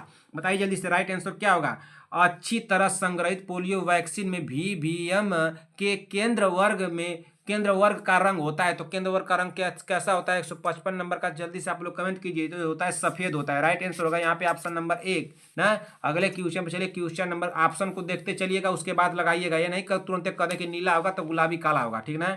इस ऑप्शन को देखिए, क्वेश्चन को पूछा क्या है उसको देखिए। क्वेश्चन नंबर 156, किसी ऊतक में कोशिकाओं की संख्या बढ़ना कहलाता है। तो क्या कहलाता है? हाइपरट्रॉफी कहलाता है, हाइपरप्लेसिया कहलाता है, हाइप्लेसिया कहलाता है, हाइपोप्लेसिया कहलाता है। तो क्या कहलाता है भाई? किसी ऊतक में कोशिकाओं की संख्या बढ़ना कहलाता है। तो क्या कहलाता है? 156 नंबर का राइट आंसर क्या होगा? तो यहाँ पे होगा हाइपरप्लेसिया कहलाता है। क्या कहलाता है? हाइपरप्लेसिया। राइट आंसर होगा यहाँ पे ऑप्शन नंबर बी। अगले क्वेश्चन पे चलिए। क्वेश्चन नंबर 156 हो गया है। 157 नंबर पे चलिए। 157 नंबर को पढ़िए, क्या दिया है कि 5 वर्ष के बच्चे को MMR वैक्सीन किस मार्ग से दी जाती है? 5 वर्ष के बच्चे को MMR वैक्सीन किस मार्ग से दी जाती है? क्या जांघ के इंटेरोरेट्रल भाग में IM, ये डेल्टाइड मांसपेशी में IM, ऊपरी भुजा के बाहरी भाग में सबक्यूटेनियस, या ग्लूटियल मांसपेशी में सबक्यूटेनियस? राइट आंसर क्या होगा? 157 नंबर का सभी बहने कमेंट करें। तो 157 नंबर का होगा right answer option number C, ऊपरी भुजा के बाहरी भाग में सबक्यूटेनियस। राइट आंसर होगा यहाँ पे ऑप्शन नंबर सी। 158, दूध को दही में बदलने वाले अम्ल कौन सा है? क्या साइट्रिक अम्ल है, लैक्टिक अम्ल है, लैक्टिक अम्ल है, या मैलिक अम्ल है, या टार्टरिक अम्ल है? तो दूध को दही में बदलने वाला अम्ल कौन सा है? तो दूध को दही में बदलने वाला जो अम्ल है वो लैक्टिक अम्ल है। राइट आंसर होगा यहाँ पे ऑप्शन नंबर बी। अगले क्वेश्चन चलिए। क्वेश्चन नंबर 159, मानव शरीर में कशेरुकाओं की कुल संख्या होती है? क्या 30, 33, 22, 44? मानव शरीर में कशेरुकाओं की कुल संख्या होती है। तो कुल संख्या कितनी होती है? 159 नंबर का यहाँ पे होगा 33। कितनी होती है? 33 होती है। राइट आंसर होगा ऑप्शन नंबर बी। अगले क्वेश्चन चलिए। क्वेश्चन नंबर 160, कशेरुका स्तंभ का सही समीकरण क्या है? कशेरुका स्तंभ का सही समीकरण क्या है? क्या C7T12 या L5S5C1, या C7T10 L5S5C1, या C5T12 L5S4C1? इनमें से कोई नहीं। तो 160 नंबर का राइट आंसर यहाँ पे क्या हो सकता है भाई? 160 नंबर का तो हमको लग रहा है कि पहले तो क्या होता है, C7T12 होता है ना, C7T12, और लास्ट वाला क्या होता है? C1 ना। तो C7C12 राइट आंसर हो जाएगा यहाँ पे ऑप्शन नंबर ए होगा बन। क्या हो जाएगा? C7 होगा, T12 होगा, L5 होगा, S5 होगा ना, S5 होगा, और यह C1 हो जाएगा। तो राइट आंसर यहाँ पे दिया है ऑप्शन नंबर ए होगा ना। क्या हो जाएगा? ऑप्शन नंबर ए। 160 हो गया। 161 नंबर पे चलिए। 161 नंबर क्या दिया है? 161 नंबर पढ़िए। 161 नंबर, वह बिंदु जहां तंत्रिका आवेग एक न्यूरॉन से दूसरे न्यूरॉन तक पहुंचता है कहलाता है। वह बिंदु जहां तंत्रिका आवेग एक न्यूरॉन से दूसरे न्यूरॉन तक पहुंचता है कहलाता है। क्या कहलाता है? रेन्यूअर की गांठ, मालियन, गिलिया, सिनेप्स। क्या कहलाता है भाई? वह बिंदु जहां तंत्रिका आवेग का एक न्यूरॉन दूसरे न्यूरॉन तक पहुंचता है कहलाता है। तो 161 नंबर का यहाँ पे राइट आंसर क्या होगा? सिनेप्स कहलाता है। क्या कहलाता है? सिनेप्स। सिनेप्स कहलाता है। राइट आंसर होगा यहाँ पे ऑप्शन नंबर डी होगा। सिनेप्सन कहलाएगा। क्या कहलाएगा? सिनेप्सन कहलाएगा भाई, कि क्या कहलाएगा? सिनेप्स ही कहलाएगा, हमको तो लग रहा है। चलिए अगले क्वेश्चन चलिए। क्वेश्चन नंबर 162, निगलते समय भोजन को लैरिक्स में जाने से कौन रोकता है? निगलते समय भोजन को लैरिक्स में जाने से कौन रोकता है? कौन रोकता है भाई? क्या आंत्र नलिका, ग्रसनी, यूस्टेशियन नलिका, या एपिग्लाटिस? तो कौन रोकता है भाई? 162 नंबर का यहाँ पर राइट आंसर क्या हो जाएगा? तो 162 नंबर का ऑप्शन नंबर डी होगा, एपिग्लाटिस होगा। क्या होगा? एपिग्लाटिस। राइट आंसर होगा option number D. Question number 163, त्वचा के टैनिंग के लिए जिम्मेदार वर्णक है? त्वचा के टैनिंग के लिए जिम्मेदार वर्णक है तो क्या कैरोटीन होगा, लाल रक्त कोशिकाएं, फ्यूलर इम्फ्यूजन, या एम्पायमा? एम्पायमा। राइट आंसर क्या होगा? त्वचा के टैनिंग के लिए जिम्मेदार वर्णक है तो कौन जिम्मेदार वर्णक है भाई? 163 नंबर का यहाँ पर राइट आंसर क्या होगा? तो कैरोटीन होगा। क्या होगा? कैरोटीन। राइट आंसर होगा यहाँ पे option number A. Question number 164, 12 वर्ष की आयु तक बच्चों में कौन सी संवेद ग्रंथि कार्यशील नहीं होती है? 12 वर्ष की आयु तक बच्चों में कौन सी स्वेद ग्रंथि कार्यशील नहीं होती? क्या सेरुमिन्स, या एक्राइन, एपोक्राइन, या उपयुक्त सभी? तो कौन सी नहीं संवेदनशील होती है भाई? कौन सी ग्रंथि जो है कार्यशील नहीं होती है ना, कार्यशील नहीं होती, इसको भी ध्यान दीजिए, नहीं पूछा है। 64 नंबर का राइट आंसर क्या हो जाएगा? 164 नंबर का राइट आंसर क्या होगा? एपोक्राइन होगा। क्या होगा? एपोक्राइन होगा। राइट आंसर होगा ऑप्शन नंबर यहाँ पे सी होगा। अगले क्वेश्चन चलिए 164 नंबर हम लोग पढ़ लिए, 165 पे चलते हैं। 165 नंबर को पढ़िए बहन, बहुत पीछे भाई, अभी 1 घंटा 32 मिनट हो गया, बहुत पीछे हैं। 165 क्वेश्चन हम लोग कर पाए ना, 164 क्वेश्चन। न्यूरॉन की शाखा युक्त प्रक्रिया होती है, न्यूरॉन की शाखा युक्त प्रक्रिया होती है, क्या एक्सान होती है, माइलियन शीथ होती है, या डेड्राइटिस होती है, सिनेप्स होती है? तो क्या होती है 165 नंबर का यहाँ पे राइट आंसर क्या होगा? डेड्राइट्स होगा। क्या होगा? डेड्राइट्स होगा ना, राइट आंसर होगा option number C. Question number 166, uric acid का निर्माण मुख्य रूप से कहाँ होता है? यूरिक एसिड का निर्माण मुख्य रूप से कहाँ होता है? क्या मांसपेशी में, गुर्दा में, यकृत में, अस्थिमज्जा में? तो यूरिक एसिड का जो निर्माण होता है मुख्य रूप से कहाँ होता है? तो ये होता है यकृत में होता है। राइट आंसर होगा option number C. Question number 167, hormone क्रिया के लिए शरीर में सबसे सामान्य आयनित मध्यस्था होता है। हार्मोन क्रिया के लिए शरीर में सबसे सामान्य आयनित मध्यस्थ होता है, तो क्या कैल्शियम होगा, मैग्नीशियम होगा, आयरन होगा, या पोटेशियम होगा? तो मध्यस्थ होता है, तो किसमें होता है भाई? सामान्य आयनित मध्यस्थ होता है। हार्मोन क्रिया के लिए शरीर में सबसे सामान्य आयनित मध्यस्थ होता है। तो 167 नंबर का राइट आंसर क्या होगा यहाँ पे? तो कैल्शियम हो जाएगा। क्या हो जाएगा? कैल्शियम। राइट आंसर होगा option number A. Question number 168, question number 168 को पढ़िए। यहाँ पे देखिए क्या पीसीटी, ध्यान दीजिएगा, क्वेश्चन गलत हो सकता है संगीता पटेल जी बहन, इसको ध्यान दीजिए। पीसीटी में किस पदार्थ का सर्वाधिक पुनः अवशोषण होता है? तो किसमें होता है? क्या सोडियम होगा, यूरिया होगा, ग्लूकोज होगा, या जल होगा? पीसीटी में किस पदार्थ का सर्वाधिक पुनः अवशोषण होता है? तो किसमें होता है भाई? जल्दी से आप लोग कमेंट कीजिए, जल्दी से आप लोग कमेंट कीजिए, किसमें होता है? देखिए इसमें क्या होगा, कहीं कहीं आप लोगों को क्या मिलेगा बहन? इस ग्लूकोज मिलेगा ना, ग्लूकोज मिलेगा, लेकिन इस ग्लूकोज को मत लगाइएगा, ठीक है ना? ग्लूकोज को मत लगाइएगा, आप लोग लगाइएगा जल वाला को ना। जल इसमें 60 से 70% होता है ना, जल कितने होता है? 60 से 70% हो जाता है। तो इसको आप लोग लगा के आइएगा, ठीक है ना? इसी को लगाइएगा, जल वाला, ऑप्शन नंबर डी को लगा के आइएगा। आप ज़्यादा दिमाग लगाइएगा तो कोई बात नहीं, ठीक ना? 68 वाला को देखिएगा, ये जल वाला लगाना है। 68 हो गया। 68 के बाद चलते हैं 69 नंबर क्वेश्चन पर। 69 नंबर पे चलिए, 169 ना, 169 पे चलिए। अनिद्रा में कौन सा घरेलू उपचार लाभदायक है? अनिद्रा में कौन सा घरेलू उपचार लाभदायक है? क्या रात में तेज चाय, रात में तेज चाय, सोने से पहले गर्म दूध, मोबाइल का उपयोग, तेज संगीत? राइट आंसर क्या होगा? अनिद्रा में कौन सा घरेलू उपचार लाभदायक है? तो 169 नंबर क्वेश्चन का राइट आंसर क्या होगा? सोने से पहले गर्म दूध होगा ना भाई। क्या तेज चाय कोई लेगा, तेज मोबाइल का संगीत सुनेगा, या तेज मोबाइल से उपयोग करेगा? इससे तो नहीं होगा ना। मोबाइल का उपयोग कैसे हो जाएगा? तेज संगीत सुनना कैसे हो जाएगा? रात में तेज चाय पीना कैसे हो जाएगा? सोने से पहले गर्म दूध होगा। राइट आंसर होगा यहाँ पे ऑप्शन नंबर बी। अगले क्वेश्चन चलिए 170, रिफ्लेक्सिंग फीवर की विशेषता है। रिफ्लेक्सिंग फीवर की विशेषता है, तो रिफ्लेक्सिंग फीवर की विशेषता क्या है? क्या बराबर बुखार के दौरे या तापमान का जिग जैंग तरीके से सामान्य होना, सुबह का तापमान शाम से अधिक होना, दिन में कम से कम एक बार तापमान सामान्य होना? तो रिफ्लेक्सिंग फीवर का विशेषता है, रिफ्लेक्सिंग फीवर की विशेषता है। तो क्या है भाई? 170 नंबर का राइट आंसर क्या होगा? इसमें होगा बार बार बुखार के दौरे। क्या होगा? बार बार बुखार के दौरे। राइट आंसर होगा option number A. Question number 171, question number 171 को पढ़िए। 102 फ़ारेनहाइट बुखार का समकक्ष सेंटीग्रेड तापमान क्या है? बताइए। तो इस क्वेश्चन को मैं कराया हूँ, जिसका 104 आंसर आ रहा था। कोई ऐसा क्वेश्चन था 104 क्वेश्चन कुछ तरह से आ रहा था, आप लोग बताइए इसका किस तरह होगा सेंटीग्रेड में? 39 सेंटीग्रेड, 49 सेंटीग्रेड, 38.9 सेंटीग्रेड, या 48.1 सेंटीग्रेड? इसमें राइट आंसर क्या होगा भाई? राइट आंसर क्या होगा? संगीता पटेल जी आप कर सकती हैं, इसको कीजिए, इसको हल कीजिए, हल करके आप लोग बताइए, इसको हल करके आप लोग बताइए। संगीता पटेल जी और अनुराधा मौर्य जी आप लोग बताइए। तो 2 लोग, तो सीमा देवी जी आप भी बताइए, सभी लोग बताएं, आप लोग बताइए इसका राइट आंसर क्या होगा? सी बराबर यहाँ पे कितना हो जाएगा? 9 होगा। यहाँ पे कितना होगा? यहाँ पे हो जाएगा इंटू 5 ना, तो कितना हो जाएगा? अब देखिए कितना फ़ारेनहाइट बराबर कितना दिया है? 102 दिया है ना, 102। आप लोग को मैं बताया हूँ भाई ऐसे क्वेश्चनों को, अगर आप लोग इसको करने में लापरवाही करेंगे तो देखिए यहाँ पे अब क्या हो जाएगा? 102 दिया है ना, 102 दिया है, तो सी बराबर अब कितना हो जाएगा? 100। एफ बराबर कितना दिया है यहाँ पे? एफ बराबर 102 दिया है ना, तो 102, 102 माइनस कितना कर देंगे? 102 माइनस 32 कर देंगे, इसको गुणे 5 कर देंगे, अपन 9 कर देंगे। अब सी बराबर कितना हो जाएगा? तो 102 में से 32 घटाएंगे हम लोग, तो कितना होगा? 32 घटाएंगे तो कितना होगा? 70 हो जाएगा। 70 गुणे 5 हो जाएगा, यहाँ पे बाटा में अपन 9 हो जाएगा ना, अपन 9 हो जाएगा। अब सी बराबर कितना हो जाएगा? तो सी बराबर देखिए 70 में 5 गुणे 7 5 35, यानी 350 हो गया। 350 अपन 9 हो गया। 350 में 9 का भाग करेंगे तो यहाँ पे कितना हो जाएगा?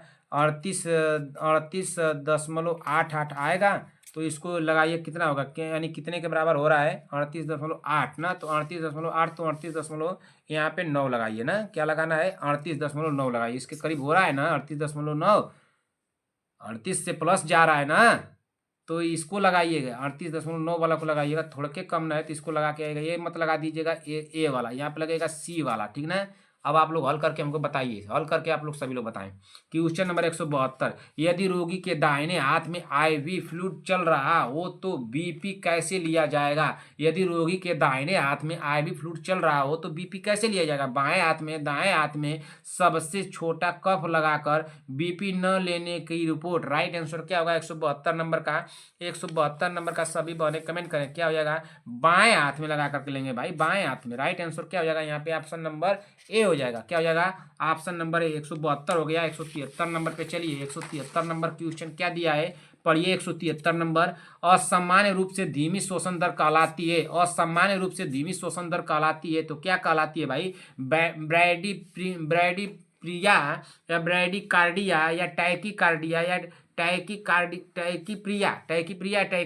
राइट आंसर क्या होगा 173 नंबर क्वेश्चन का राइट आंसर क्या होगा, तो बैडी प्रिया हो जाएगा, क्या हो जाएगा, बैडी प्रिया। राइट आंसर होगा one option number B. Question number 174 पढ़िए, इनवर्स फीवर की विशेषता है, तो इनवर्स फीवर की विशेषता क्या है कि तापमान का अचानक सामान्य होना, जिंग जैंग तरीके से सामान्य होना, सुबह का तापमान शाम से अधिक होना, दिन में एक बार सामान्य होना। तो इनवर्स फीवर की विशेषता है, देखिए क्वेश्चन दूसरा यहाँ पे ऑप्शन वही दिया है, इनवर्स फीवर की विशेषता है, तो 174 नंबर क्वेश्चन का राइट आंसर क्या होगा, सुबह का तापमान शाम से अधिक होना होगा ना। राइट आंसर होगा यहाँ पे option number C. Question number 175, rectal तापमान मापन की सिफारिश तब की जाती है, तो कब की जाती है, रेक्टल तापमान मापन की सिफारिश तब की जाती है जब हाथ में प्लास्टर हो, नाक में पैकिंग हो, बाहरी बवासीर हो या गैस्ट्रोस्टोमी ट्यूब लगी हो, तो कब की जाती है भाई 175 नंबर का, जब हाथ में प्लास्टर हो। राइट आंसर होगा option number A. Question number 176, वयस्क का सामान्य मौखिक तापमान होता है, तो कितना होता है, 90 फ़ारेनहाइट होता है, 98.6 फ़ारेनहाइट, 91.5 फ़ारेनहाइट या 90.6 फ़ारेनहाइट, तो कितना होता है भाई, सभी बहने इसको की है। वयस्क का सामान्य मौखिक तापमान होता है तो कितना होता है 176 का 98.6 फ़ारेनहाइट होगा। राइट आंसर होगा बहनी यहाँ पे ऑप्शन नंबर बी। 176 हो गया। 176 के बाद 177 नंबर पे चलिए। 177 नंबर क्या दिया है कि श्वसन की दर और गहराई में धीरे धीरे वृद्धि कहलाती है, तो क्या कहलाती है, हाइपर वेंटिलेशन, हाइपो वेंटिलेशन, कुसुमाल श्वसन या चेन स्टोक्स। तो क्या होती है भाई, श्वसन की दर और गहराई में धीरे धीरे वृद्धि कहलाती है, तो क्या कहलाती है, तो ये कहलाती है चेन स्टोक्स कहलाती है। क्या कहलाती है, चेन स्टोक्स। राइट आंसर होगा option number D. Question number 177, aloe vera का उपयोग सामान्यतः किसके लिए किया जाता है, क्या जलन और त्वचा की देखभाल के लिए, बुखार के लिए, खांसी के लिए, दस्त के लिए। तो एलोवेरा का उपयोग सामान्यतः किसके लिए किया जाता है भाई, तो किसके लिए किया जाता है बताइए जल्दी से, एलोवेरा का उपयोग सामान्यतः किसके लिए किया जाता है, बताइए एलोवेरा का उपयोग सामान्यतः किसके लिए किया जाता है, जल्दी से आप लोग कमेंट कर दीजिए, बताइए। देखिए 177 दिया बना, इसको 178 कर लीजिए। इसका होगा जलन और त्वचा की देखभाल के लिए। राइट आंसर होगा यहाँ पे option number A. Question number 179, बच्चे के भावनात्मक विकास में बाधा तब आती है जब घर में स्थिर वातावरण हो, माता पिता अधिक आलोचना करे या शिक्षक प्रोत्साहित करे या दोस्त सहयोगी हो। बच्चे के भावनात्मक विकास में बाधा तब आती है, तो कब आती है भाई 179 नंबर का, जब माता पिता अधिक आलोचना करे, जब माता पिता अधिक आलोचना करे। राइट आंसर होगा यहाँ पे ऑप्शन नंबर बी। 179 नंबर हो गया। 179 के बाद 180 पे चलिए। 180 नंबर क्या दिया है भाई, 180 नंबर को पढ़िए जल्दी से। 180 नंबर क्या दिया है, 180 नंबर पूछ रहा है कि एक 8 वर्षीय बच्चे में टीकीकार्डिया और टैकीफ्रिया है, तो हाइपक्सिया की मात्रा निर्धारित करने के लिए कौन सा नॉन इन्वेसिव टेस्ट उपयुक्त है, क्या पल्मोनरी फंक्शन टेस्ट या पल्स ऑक्सीमेट्री या पिक एक्सपिरेटरी फ्लो या छाती का एक्सरे। अब राइट आंसर क्या होगा 180 नंबर का, 180 नंबर का पल्स ऑक्सीमेट्री हो जाएगा, तो बहुत आसान है भाई, पल्स ऑक्सीमेट्री हो जाएगा। राइट आंसर होगा यहाँ पे ऑप्शन नंबर बी होगा ना, क्या हो जाएगा ऑप्शन नंबर बी। 181 नंबर पे चलिए। एरिक एरिक एरिक्सन के अनुसार बच्चे के सामाजिक मानसिक विकार को प्रभावित करने वाला प्रमुख कारक है। कारक क्या है? एरिक एरिक्सन के अनुसार बच्चे के सामाजिक मानसिक विकास को प्रभावित करने वाला प्रमुख कारक क्या है? क्या आनुवंशिक गुण है, सामाजिक संबंध और संकटों का समाधान, या शारीरिक व्यायाम, या आर्थिक स्थिति? इसमें राइट आंसर क्या होगा? 181 नंबर का, तो इसमें होगा right answer option number B, सामाजिक संबंध और संकटों का समाधान। राइट आंसर होगा यहाँ पे ऑप्शन नंबर बी। अगले क्वेश्चन चलिए, क्वेश्चन नंबर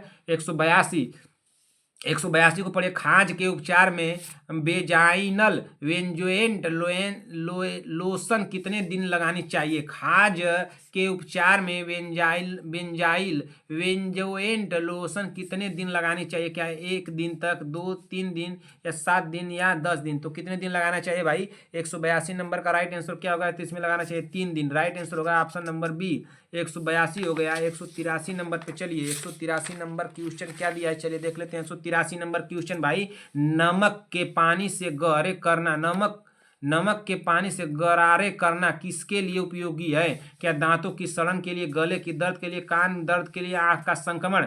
तो नमक के पानी से गरारे करना किसके लिए उपयोगी है? तो किसके लिए उपयोगी है भाई? 183 नंबर का क्या होगा? तो गले के दर्द के लिए उपयोगी है। वन राइट आंसर होगा option number B. Question number 184, जोड़ों के दर्द से राहत के लिए आमतौर पर कौन सा तेल उपयोग किया जाता है? जोड़ों के दर्द से राहत के लिए आमतौर पर कौन सा तेल यहाँ पे सा कर दीजिए, कौन सा तेल उपयोग किया जाता है? क्या नारियल तेल, सरसों तेल, ऑलिव ऑयल, या मिट्टी का तेल? तो राइट आंसर क्या होगा 184 नंबर का? तो सरसों का तेल करते हैं ना, सरसों का तेल। राइट आंसर होगा ऑप्शन नंबर बी।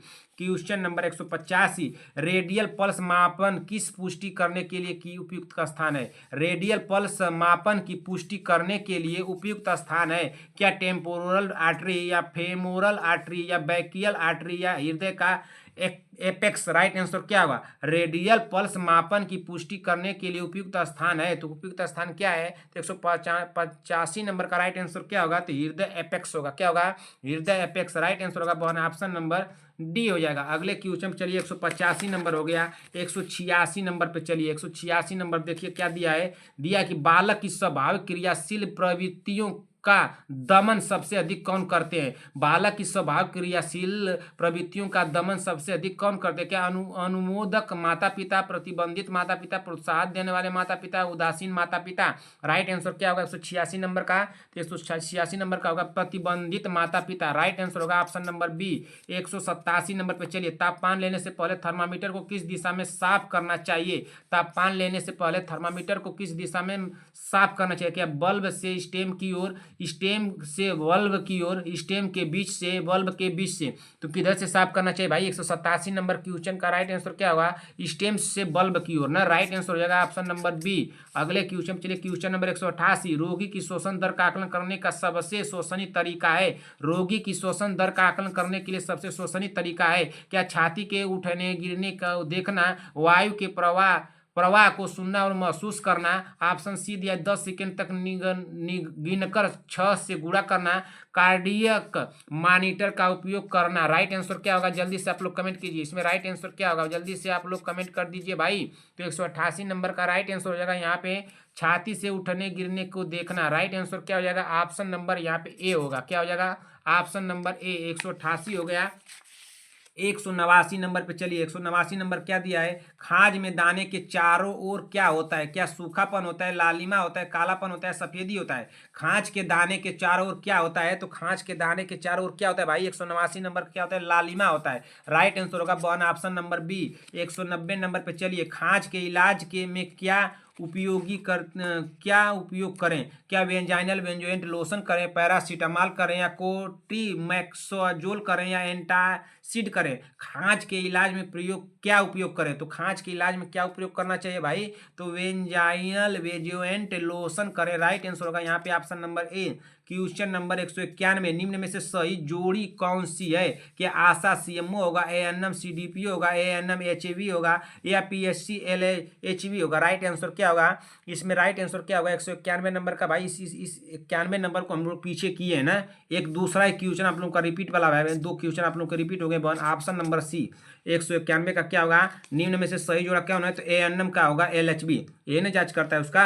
अगले क्वेश्चन पे चलते हैं 191 के बाद 192 नंबर पे। 192 नंबर का चलिए बहुत पीछे हो गए बहन, हम लोग बहुत पीछे हो गए। 192 नंबर का बता दीजिए क्या होगा कि बच्चे के व्यक्तिगत निर्माण पर सबसे अस्थायी प्रभाव किसका होता है। बच्चे के व्यक्तिगत निर्माण पर सबसे अस्थायी प्रभाव किसका होता है, क्या माता पिता का व्यवहार, खिलौना, कपड़े, टीवी, शो। तो राइट आंसर क्या होगा 192 नंबर का, 192 नंबर का राइट आंसर होगा माता पिता का व्यवहार होगा। राइट आंसर होगा बहन ऑप्शन नंबर यहाँ पे ए।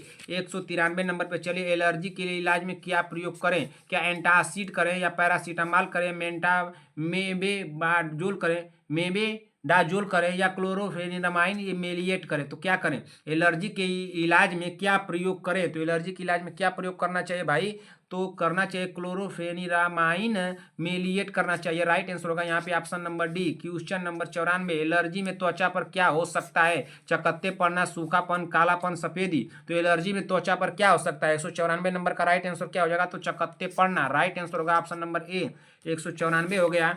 195 पे चलते हैं भाई, 195 नंबर को पढ़िए, 1-2 घंटे के अंदर खत्म कर दीजिए क्लास को किसी तरह से। एलर्जी में कौन सी दवा इंजेक्शन के रूप में दी जाती है, क्या डेक्सामेथासोन या पैरासीटामॉल या कोट्रीमैक्साजोल या मेबेडाजोल। तो कौन दी जाती है, एलर्जी में कौन सी दवा इंजेक्शन के रूप में दी जाती है, तो कौन सी दी जाती है, 195 नंबर का राइट आंसर हो जाएगा डेक्सामेथासोन दी जाती है ना, क्या दी जाती है, डेक्सामेथासोन। राइट आंसर होगा यहाँ पे ऑप्शन नंबर ए।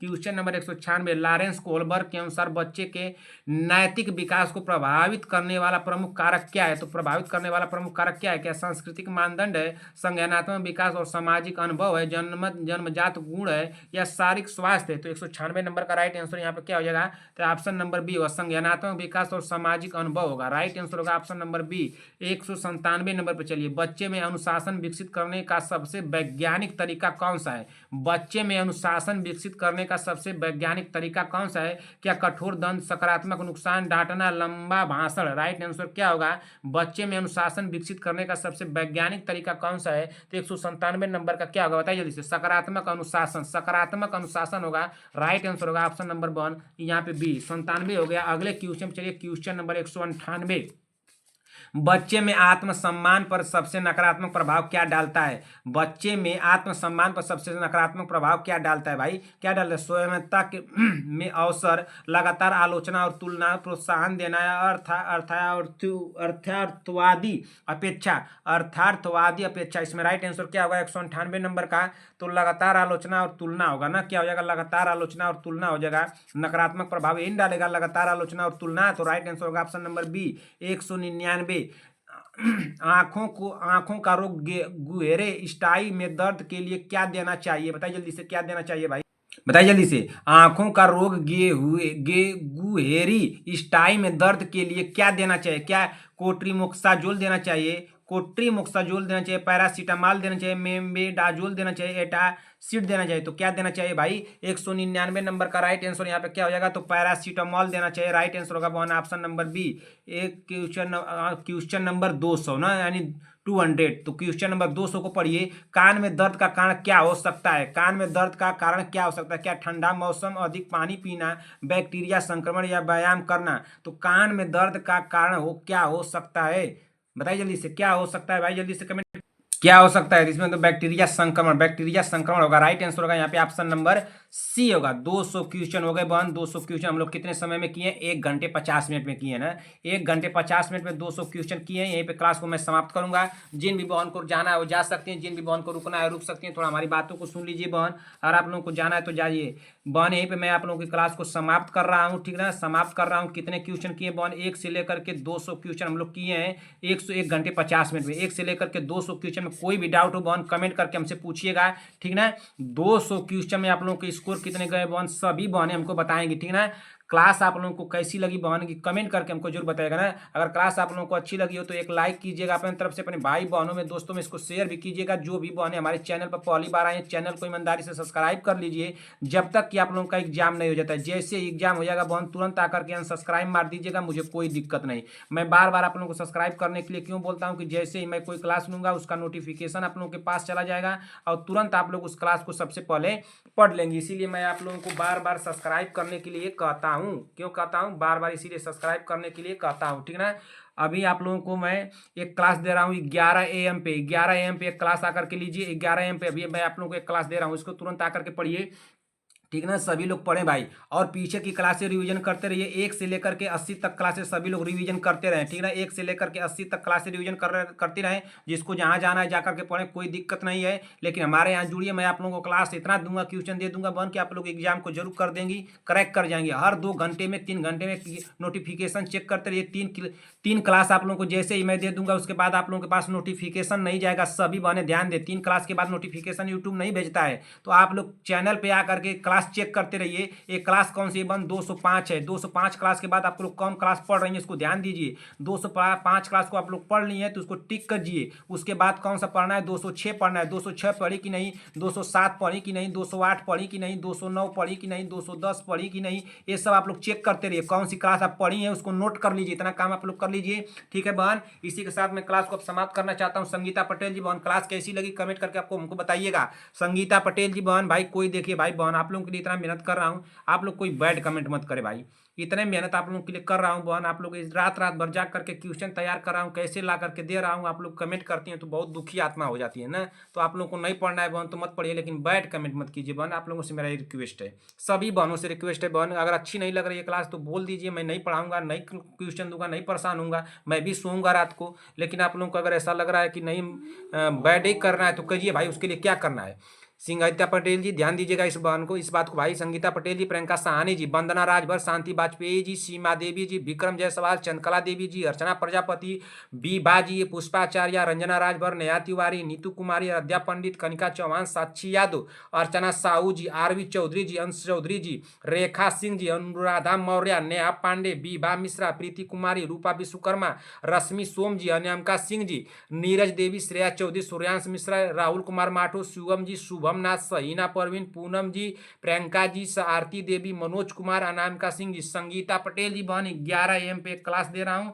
11 AM पे क्लास लीजिए और हर हमेशा 2 घंटे पे आके क्लास का नोटिफिकेशन चेक करते हैं। चैनल पर जाकर चेक करेंगे तब आपको क्लास मिलेगा। 205 के बाद कौन सा पढ़ रहे हैं उसको नोट कर लीजिएगा बहन। इसी के साथ मैं क्लास को समाप्त कर रहा हूँ। अगर आप लोगों को हमारी क्लास अच्छी लगी हो, जैसा भी लगा हो, कमेंट करके बहन एक प्यारा सा कमेंट जरूर कीजिएगा कि आप लोगों की हमारी क्लास कैसी लगी। आप लोगों के कमेंट का बहन मुझे भी बहुत इंतजार रहता है, तो एक प्यारा सा कमेंट अपने कमेंट बॉक्स में जरूर कीजिएगा कि आप लोगों को क्लास कैसी लगी ना।